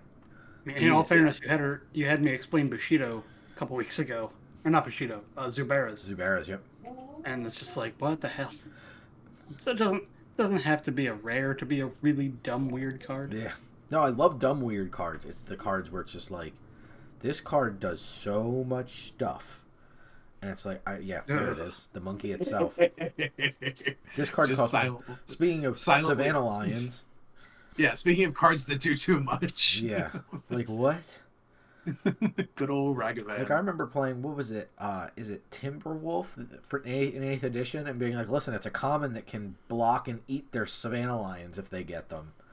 Because Savannah Lions... Tundra Wolves, thank you. Yeah, it's like, it's got first strike. It can just eat a lion. It can, it can eat a piker. Mm-hmm. It can, it can do a lot in 8th edition. Where it's like Tundra That Wolves card is great. One of the many card. one of the many cards from Legends that is just better than cards from Alpha. Yeah. It's like it sits in that land of just like, can you believe that they took this, powerful rare lion from Alpha and made it, I believe, an uncommon wolf that's better than it. Yep. Just the Now they're application both of commons. that. Yeah. But and now commons are way better than this for the most part. Like 2/2s for 1 and I was things. just like, that's not that good. It's not. It's an older card. but in a world where, sorry, I'm doing a thing. Those In a spells are- world where this is a very good card, Right. Sam. Remember, this is in our cube at common. Single white creature for a 2/1. This is in our Pauper Isn't cube. that what I cut last night? This no, is- that's Pegasus. Yeah, Pegasus Shard. This used to be a rare when it came out. That's crazy. This was a rare Magic card when it came out. Because it was just for one. Right, you had 2 mana. Yeah, it's 2 power for 1. Yeah, 2 power. It's too good. So good. Like, your Monza's Goblin Raiders, like, that's not that good. That's only 1 mana. Max, I would like you to check the 1/1. chat. Aha. I was literally typing Monza's Goblin Raiders when you said that. Which No, You're gonna tell it what's number, but it's there just, we go. that's Yeah. it. Not pound number, just the Just number. 1 But 1 yeah, for 1. It's a Goblin. Monza's Goblin Raiders was a 1/1 for 1. And it's all play because of cards like Orgashora Flame. Well, also because and this There's is a lot of cards, to be fair. an extreme tangent off of what we were meant to be talking about, but in the original design of Alpha, before it even came out, there was a cycle of common creatures that were like 1/1s for their respective mana. So there was the 1/1 that would become Benelish Hero. Yep. There was Monza's Goblin Raiders. There was I don't remember what the zombie it was just called, because they were just called Goblin, Hero, Zombie, etc. Right. And what would become the lords, so all the various, there was Lord of Atlantis, etc., were enchantments that would play out, and they would give a passive buff to all of that particular creature, not that creature type, just that one creature. Right. And then there was also an activated buff, and so they changed that, but they kept the cycle of common 1/1s for 1 or whatever that had been part of that design, and that sort of became for many years the baseline for a common, like Merfolk of the Pearl Trident, Yes. Mon's Goblin Raiders, Benelish Hero. Even though Benelish Hero is banding, sorry, no, Sam, I will not explain banding. No. I think you've already tried to explain it. I And tried you to told me explain you've it. never played a creature with band. I've never I banded need to creatures. find there's a flowchart online that was made by a fellow in the old school community that makes banding remarkably easy to understand, but the problem is every time I look at the flowchart I go, yeah, I can understand that, and then the moment I'm not looking at it, all of the information leaves my brain. Was It's that just real? because I Similar know to- the reference card is there. Yeah, it's weird. That's all you need to know. Yeah. When I asked Yeah, you, there's- you're like, Dan doesn't even have it in his old frame cube. No, I don't think there's any Don't bands worry about it. in the old frame cube. No, there are no bands in the old frame cube, and that was done intentionally. Yeah. Also because a lot of them aren't good. That is correct. Yeah, but not the problem these days, finding a creature that has no ability. Like, the closest you get are cards like the aforementioned Tundra Wolves that are kind of the French vanilla, where they have a keyword and that's it. But that's enough at common. Like, learning how First Strike works is enough at common in a lot of cases. But we're seeing cards that just do so much, and then we're starting to see a creep along the lines like we were talking about Reckless Impulse and Ren's Resolve, where even the spells are starting to get, it used to be, back in the day, spells were good, creatures were not. Then now they've made the shift to creatures are really good, Spells are not, and now it's starting to kind of creep back towards like, okay, now we're finding a balance here. Like we have battles as a new type, and we have planeswalkers are finally getting to the point where we've got them mostly worked out. Occasional Oko's notwithstanding. Oko notwithstanding. Yeah. We've gotten them mostly figured out, and then now I still refuse to believe what they said about Oko, where they said nobody in testing ever turned their food into an elk. I believe them, Like, but that nobody means they in testing tested it ever 2 went- times. 2 times we tested it. Nobody did it. It was weird. We only played it twice though. Like, yeah, okay. In a world in vintage, people were using it to turn their black lotuses into creatures. Yeah, or turn their It's the most expensive elk in the game. yeah This is casual $25,000 elk. yeah. How much is that elk? Like it, yeah, 5 digits. Yeah. 5-figure elk. That elk is damaged to the point where you almost can't play it in the sleeve. It's only worth $9,000. Mm-hmm. Yep. That's I how that did works. see a collector's edition one sell for under $2,000 the other day. So Wow. yeah, I was actually impressed. It was beat to hell, but it was sleeve playable. You know, Max's favorite 2 words. And Jeez. I was very impressed to see it. Well loved. I've started calling them well loved now, just because I think that's the case. Much like Dan's appreciation for cards that are well used across various formats. Speaking of well loved, We're going to have a little guest right now because there is something intense going on in my neighborhood and cops and all kinds of stuff out there. Fun. So always exciting in the neighborhood. you think somebody fell in the road, buddy? All right. Well, hopefully they're okay. Hopefully. Hopefully. That's fine. You gonna say hi? Hi. You gonna say hi? That's us. That's us. Yeah. Yeah, that's us too. And it's Jared and Sam and Max. It's hi. Hi. Whoa, let's hide from them. Okay, there you go. Bye. Off you go. Bye, bud. But yeah, I think that a lot of these cards, and then you go back to like the elf deck, Yep. where we have a lot of simple creatures, but the fact they're all printed with elf creature type means they start to do a lot when they work together, and the same is leveraged in the zombie deck. But these while these decks are good, and I remember when the elf deck first got built and they released Distant Melee, I was like, I don't think this deck can lose in Pauper as it sits, and we had like a tear with it, but now it's like, I don't know if that deck's quite good enough right now in the format, Yeah. which is I don't know if it crazy. is. Crazy I don't know if it to is, and think. that's mind-boggling because like it absolutely should be still just as powerful as it ever was. And I don't think it is. No. And you should be able to have sideboard options to help ward off the cards that invalidate and the festivities, the suffocating fumes I keep bringing up. Those should be cards that you don't have, like you don't want to have to run really bad, like off-color pump for your team. But you can, and it's like having to slot that in a deck where it's like, I'm trying to use this and enact this game plan. It's rough. That's not exactly what you want to be doing in this kind of a deck, but having the option to have it on the board, like Dan said, that's when that helps lower the difference between the 2 tiers. Is you kind of pull down the peaks and valleys. You kind of get away from having such a large swath of difference, because we shrink this down so it's not in our way. There we go.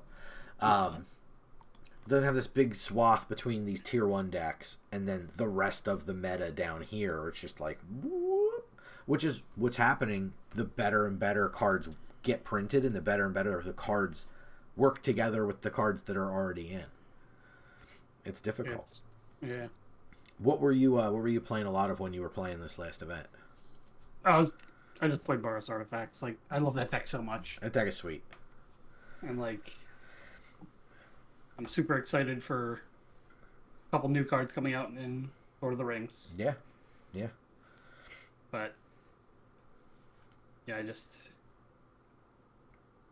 Is that next week, the early access people are going to play? I'm not sure. We don't talk about those words. Wizards. Mhm. Sam did tweet them for us earlier. Which you might see, because I did tag. You did. Yeah. I did see. Yes. I was like, yeah, just screw it. Send it to him.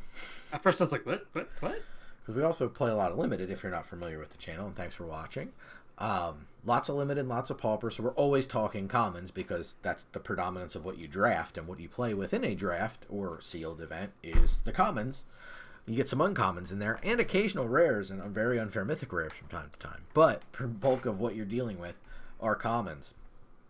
So you see a lot of transition in, oh, this proved out really well in the limited. Let's see if it can translate over to Pauper, i.e. a lot of the toxic decks that were getting played, not in this event, but the last event. I did play against 2 distinct toxic decks in this event as well. So I would consider that to be a deck that's in there, swirling around, another one of those tier 2, tier 3 decks.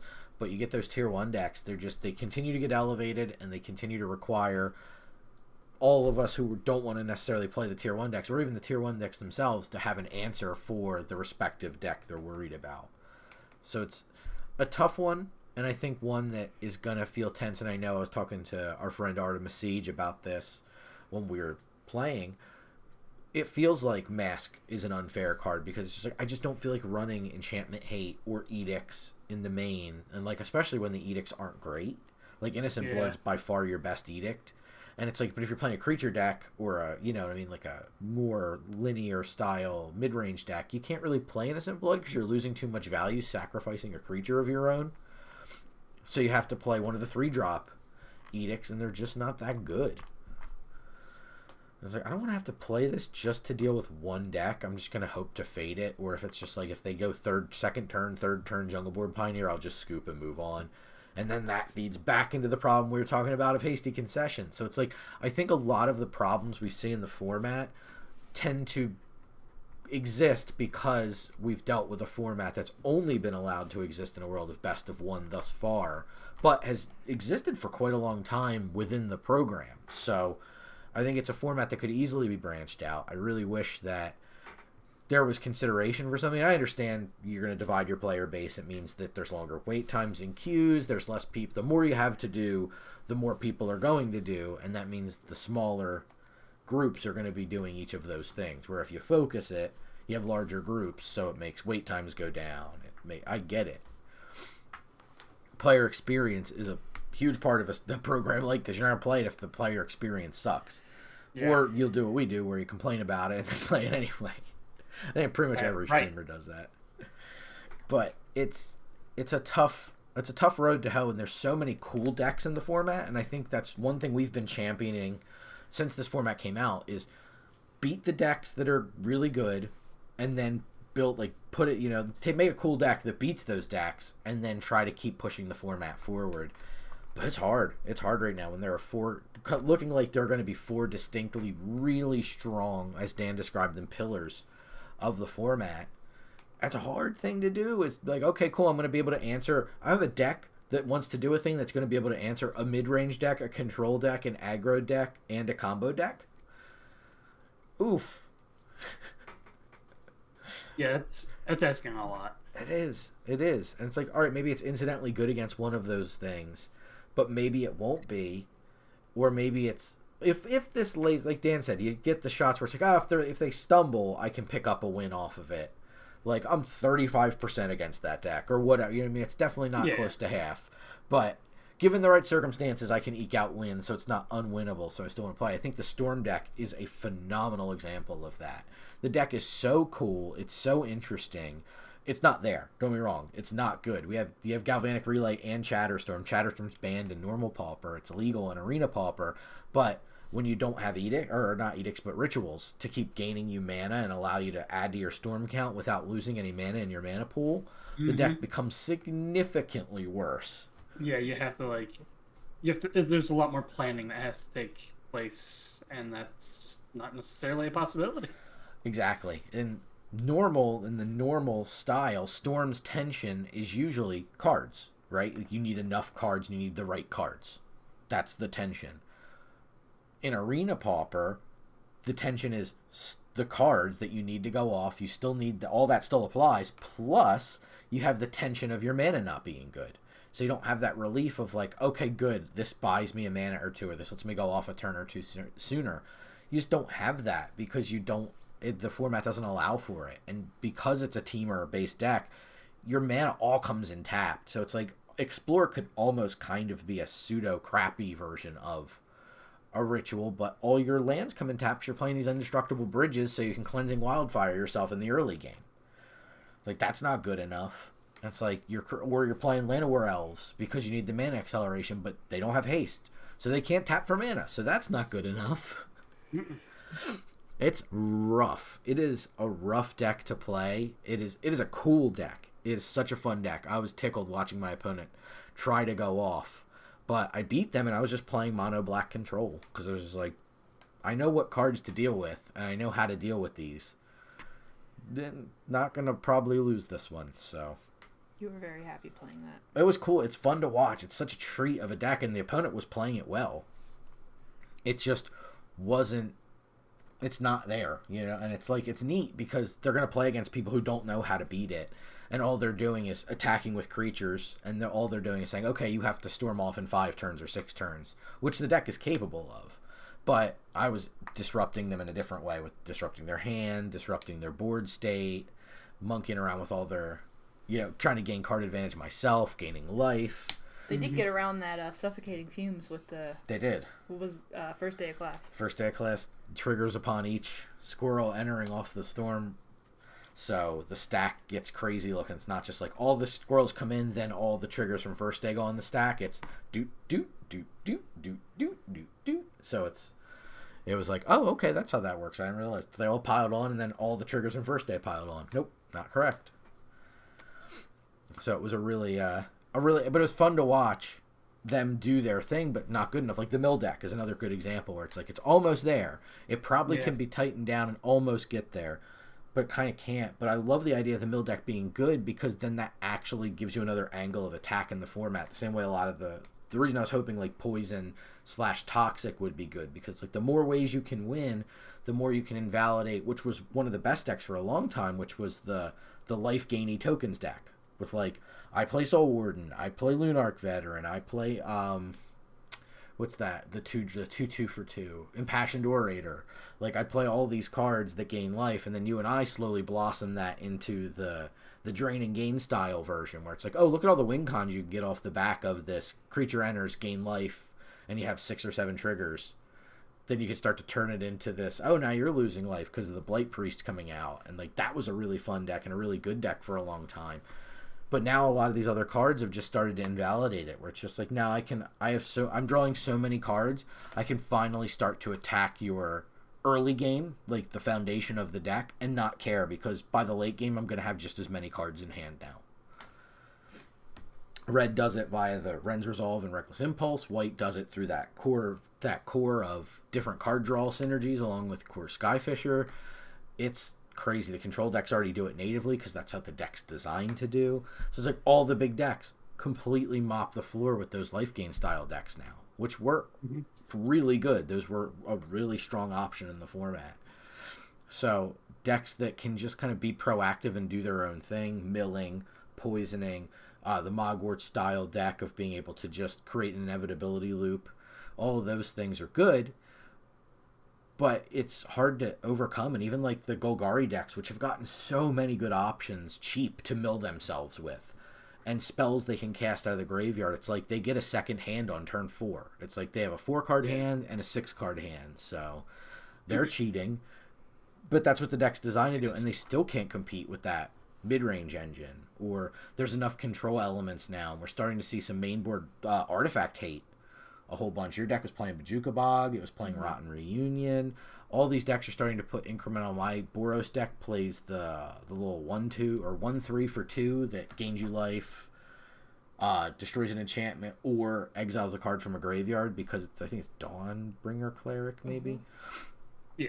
It plays some those. sort of Dawn Cleric. Yeah, because it's like that completely interacts with everything that I want my opponent to do. This, like, and also I have a modal creature with 3 modes to choose from on a 1/3 body for 2 mana. That's really good. Like, holy cow. I think I'd prefer that over the Rotten Reunion. The Dawnbringer Clerics? I like the synergy of it, but I like that the Rotten Reunion is an instant, so it allows you to be immediately. Yeah. It gives you a nice target for It village is the rights. one I was considering to take out. I think it's good. I don't know how good it is, and it's certainly worth testing. It's not a hard swap to make. But I like the Dawnbringer Cleric. It's the big negative is its sorcery speed, so you have to just know what the. But once you play this format enough, you start to know. Oh, okay, these are the important cards I need to target. Mm-hmm. But sometimes it's too overwhelming. Like the Reanimator decks can just boop boop. But if you can in response, with that on the stack, no, absolutely not.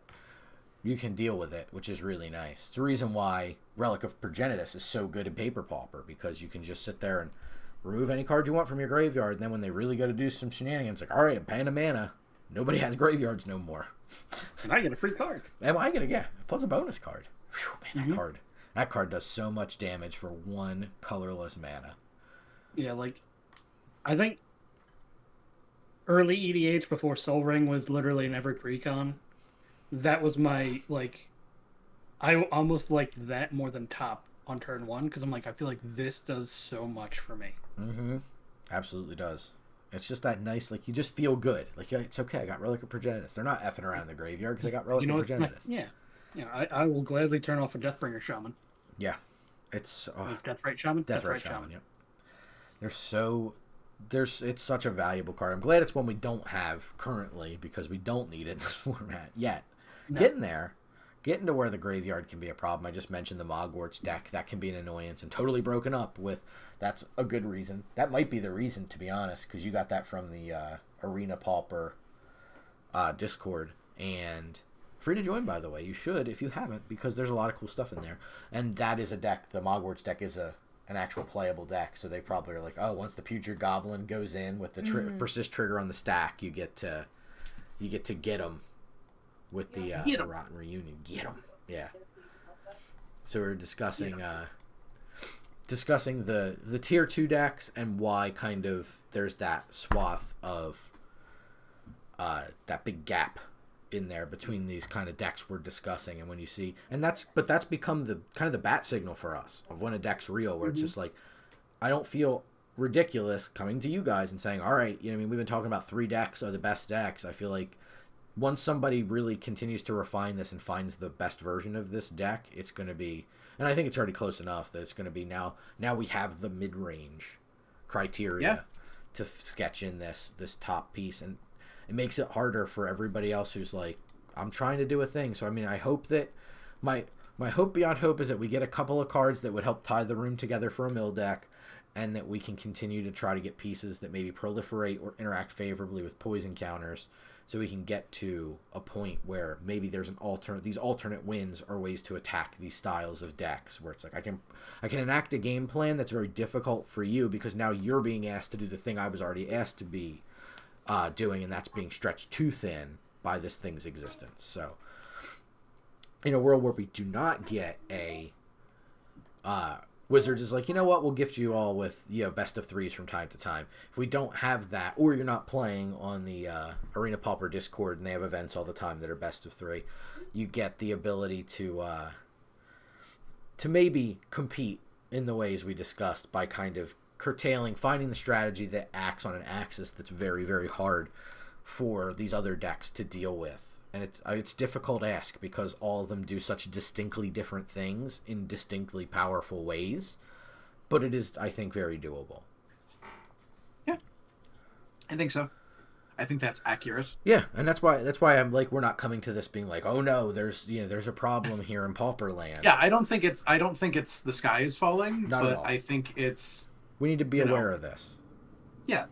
Again, I think the rock paper scissors meta problem exists, but is not all consuming in the format. Right. Yeah, I think that's well said.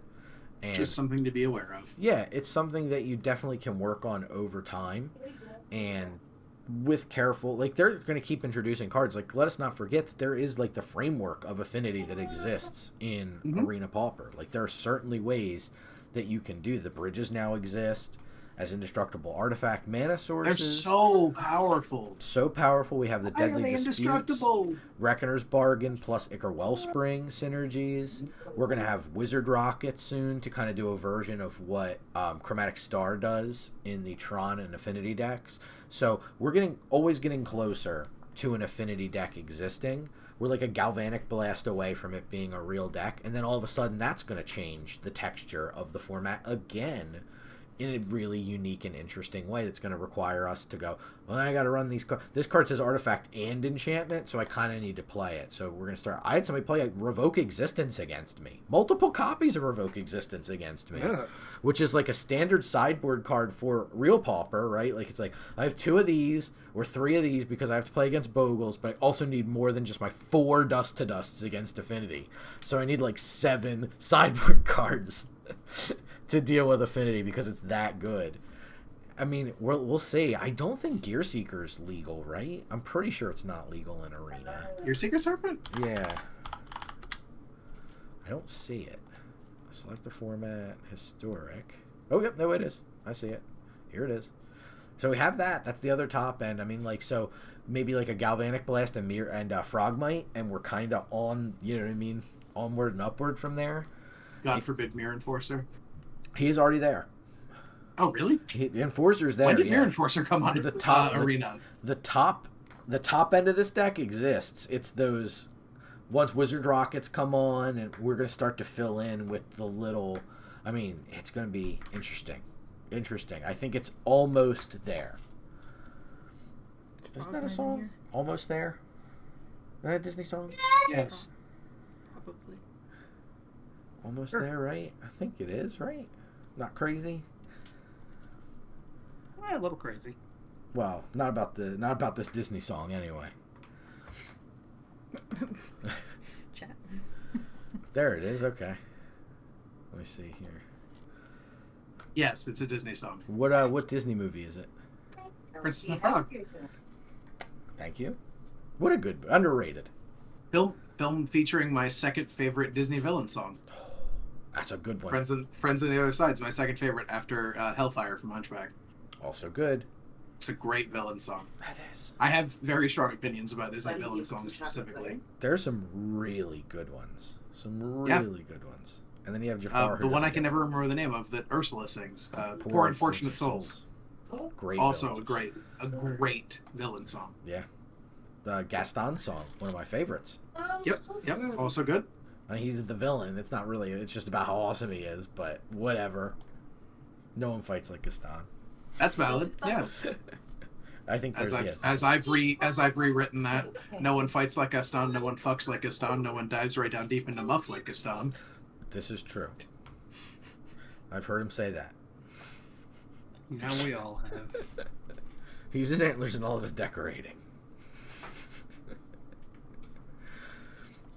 Which is even worse implications after the line you just proposed. So, yeah, there you have it. Anyway, I think that to kind of bring us towards the end of this, I think that Arena Pauper is in a really good, strong place. I think that the more we see cards that feed into currently existing synergies that enhance those synergies without cards that help grow the base, the more we're going to see this upward problem. So I'm hoping we kind of see this start to happen a little bit more than this. So I wasn't like thrilled about all the toxic decks I was playing against, not this event, but the previous one. But I was excited to see that people were taking advantage of some of the new cards from the set. I want more options to be viable. Yes. Even if they're tier 2.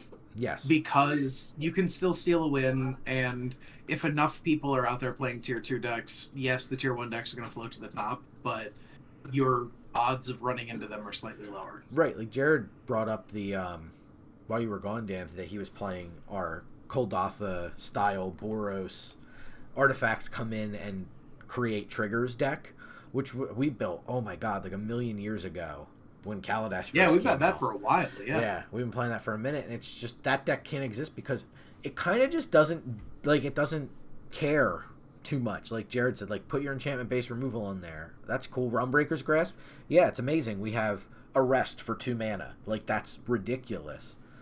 This deck don't care though. Like whatever. Are you gonna arrest my artifact? Go ahead. Like I already did the thing. I cast it. That's what I wanted. The cast trigger and the trigger when it entered the battlefield to draw me another card. That's all I needed. Like just cantrip your way through a proactive strategy that attacks on an interesting angle. And that deck actually benefits from the fact that the Soul Sister style decks are being held down so considerably in this current meta, because now you don't have the. I hate the big life gain decks. They were, I mean, for the longest, I mean, they were the first deck we talked about kind of going into what do you do against Rat Colony? Go wide. And by the way, these cards will just gain you life for enacting the game plan that you wanted, which makes it hard for the Rat deck to overcome you for 2 reasons. So you can actually take hits from like 7-1 Rats because it's like, oh, I'll take 21. Cool. I don't mind. I'd rather do that than give up resources. So I'm going to play 6 creatures and gain 6 iterations of life per each creature that came in. So, you know. It's like the Angels deck in Explorer and in Historic. It's the same kind of idea there, that it's just like, I don't care what you do and how hard you're trying to attack me, because you're going to keep on fighting against this uphill battle of the life gain that I have. Exactly. It's this huge resource that you're never going to deplete because I can create and just refuel this resource so easily with the way the deck's designed. So if you can do things like that, like the cantripping cheap artifacts, it's like, what are you going to do? You're always trading down in mana for this. If you want to counter a 1-drop artifact, or in some cases a 0-cost artifact, okay, like, cool, that's fine. You're losing cards, I'm losing nothing. Like, trading multiple, like, I'm just going to cantrip my way back through it. I already triggered and dealt 3, so this was pay 0, deal 3, and you discard a card. Okay, I'd take those cards.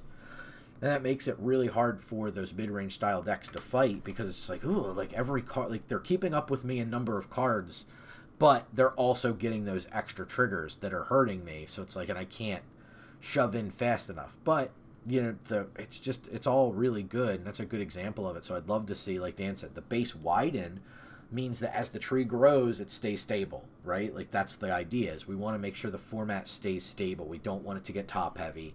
We don't want it to get to where one, or just get so tall with one deck being the progenitor of all of it, which is why they banned Persistent Petitioners, because that deck was, and I think kind of helps kind of, that deck was tier 0. It brings an analog back to our conversation, right? You're like, this was the Rat Colony problem, but with a creature that wasn't able to be interacted with by deal 1 damage to all of your opponent's creatures, wiping their board. The Petitioners were just too good, and it attacked on such a distinctly bizarre angle that you couldn't keep up with it. It's like, I can't deal with all these creatures. I just can't. Like, there's nothing I can do. That deck was unbeatable, to the point where you were meta tooling to beat it and only it. Because just like, I don't have to worry about any other deck in the format because I beat all those decks. It was such a crazy, oppressive deck. Like, I had that not was seen the anything only like it in a long time I didn't enjoy playing Pauper in Arena. It was nuts. I remember us getting out on the front foot and playing, was it Clear the Mind or whatever, in our builds, and we slaughtered everybody through that event. Because we were just, and it still wasn't enjoyable. No, but we slaughtered once we cast, I can't tell you how many times, we played a bunch of games, and then we just started casting Clear the Mind, and people were scooping. We're just like, yeah, you got me, I can't beat you. This is like, this is stupid. Like, this is not even, like you said, it's not fun, it's not funny anymore. The novelty had worn off.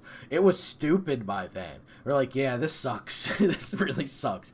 But thankfully they actually banned it, which was really cool to see that there was a lot of attention being paid to it.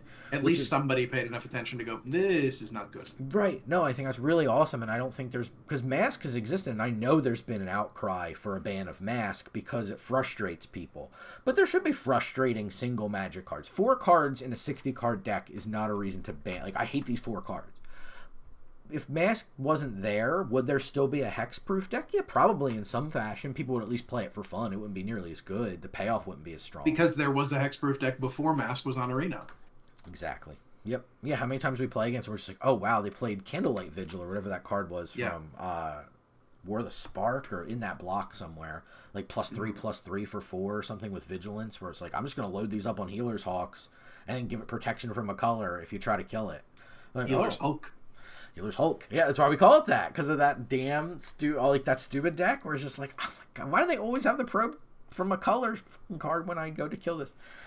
And it was good. It was annoying, and it existed before Ancestral Mask got printed. And then we all freaked out because we're like, oh my god, what just happened here? What are they bringing into the format? And it ended up slotting, and that was when we were like, okay, well, there's a third deck now. It's something to deal with. It used to be the Tokens deck, the Rats deck, and the Red deck were the kind of the 3 big pillars of the format, and now it's evolved so many times from that. And I think that growth is good. it's when a format stagnates, right? Like, again, plant analogy, but when it stagnates, it dies. Like, it just sits there. It doesn't get the nutrients, the water, the sunlight it needs, the things being introduced to make it keep growing. That's when a format decays and dies. Players playing it's another one of those things. This has all of those things. We just need to keep watching to make sure. And I think that they could make it what is already an enjoyable experience.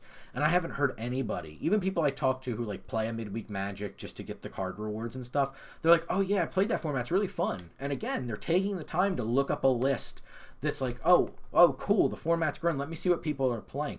And they're all picking different lists. It's not like when they did that damn decathlon event and everybody played the same fucking white deck that looked similar to what I was just proposing for the mid-range engine, but there are different versions of this one that get built around this core, where that same decathlon event had the same damn deck. Everybody's playing the same one, to the point where we started tooling it, and I played End the Festivities, and I just splashed for that.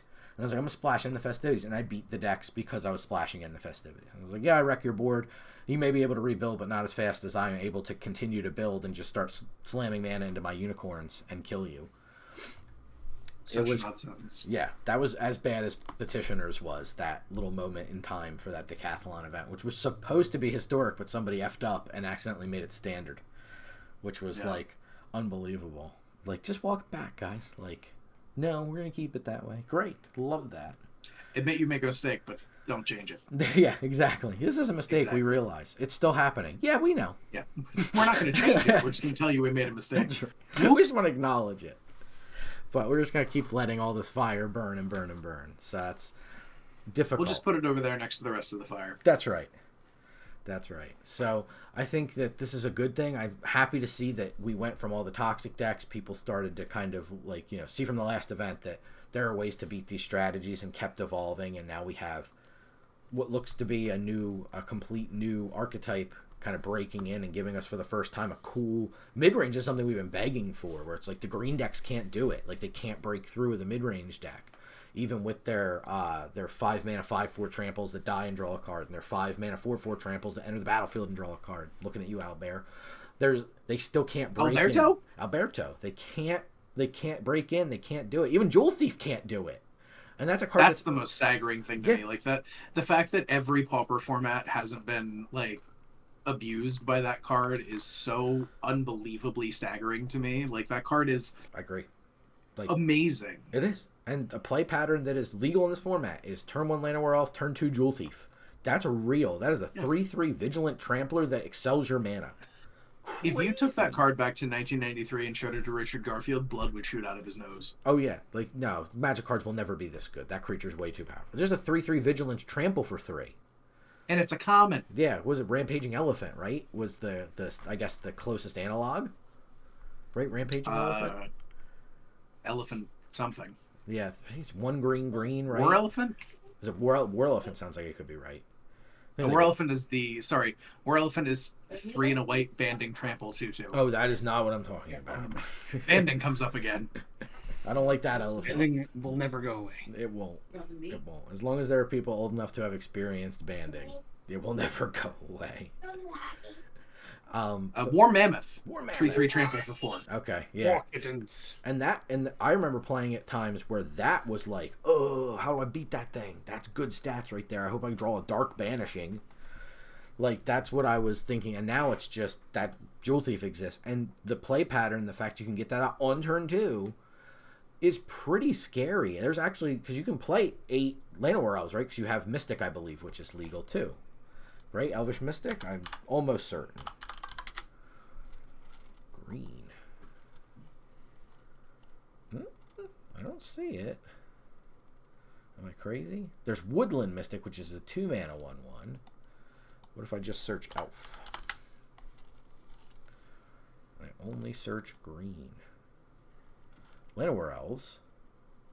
I'm looking. I know we have the one. What are they? Jaspira Sentinels. I know we have those. Another one. That's not quite as quick because you can't do the turn 2 off of it. So maybe we don't have Elvish Mystic and I'm insane.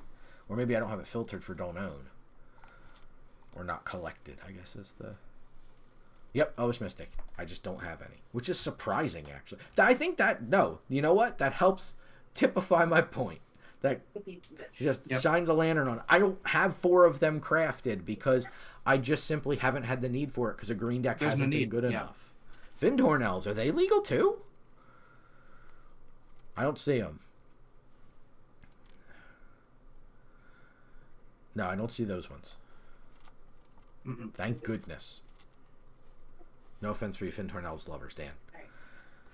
But Not my favorite elf. the fact that in Arena Pauper we can go first turn mana producer, second turn jewel thief, and that's a line that that's a line that exists, and green decks aren't good enough right now. Wow, that is mind-boggling. Also, thanks for the 5 first mana time on chat. turn 3, not good enough. Yeah, it's crazy. Where Alberto on turn 3, not good enough. not good enough. Not good enough. Yeah, another great line that the green decks can take right now. First turn mana producer, second turn Land of War Visionary, draw a card, go, untap with 4 mana on turn 2.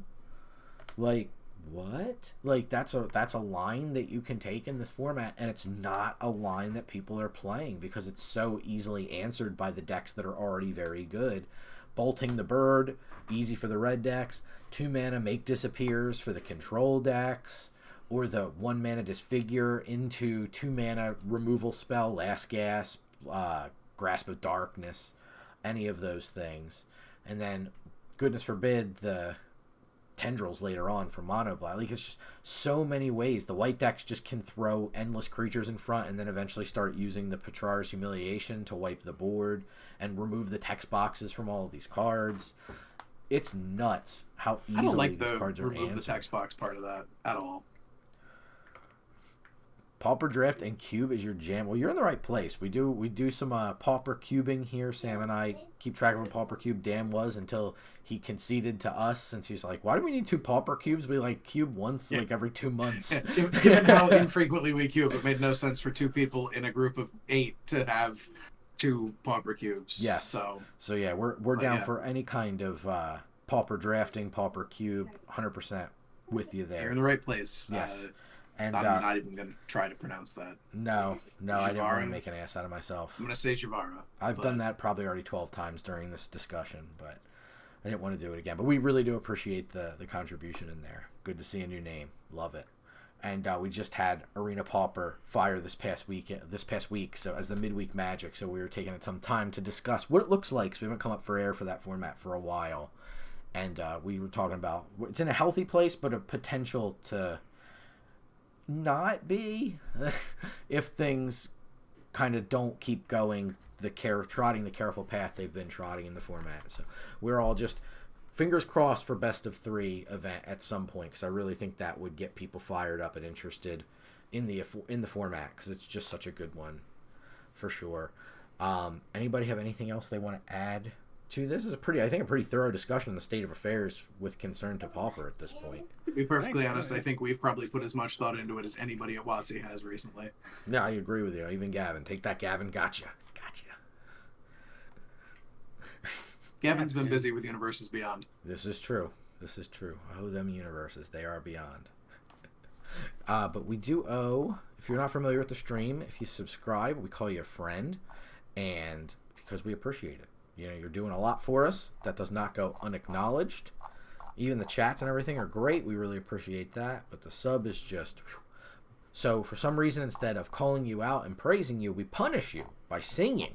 Something we are not so good at, but we do it anyway.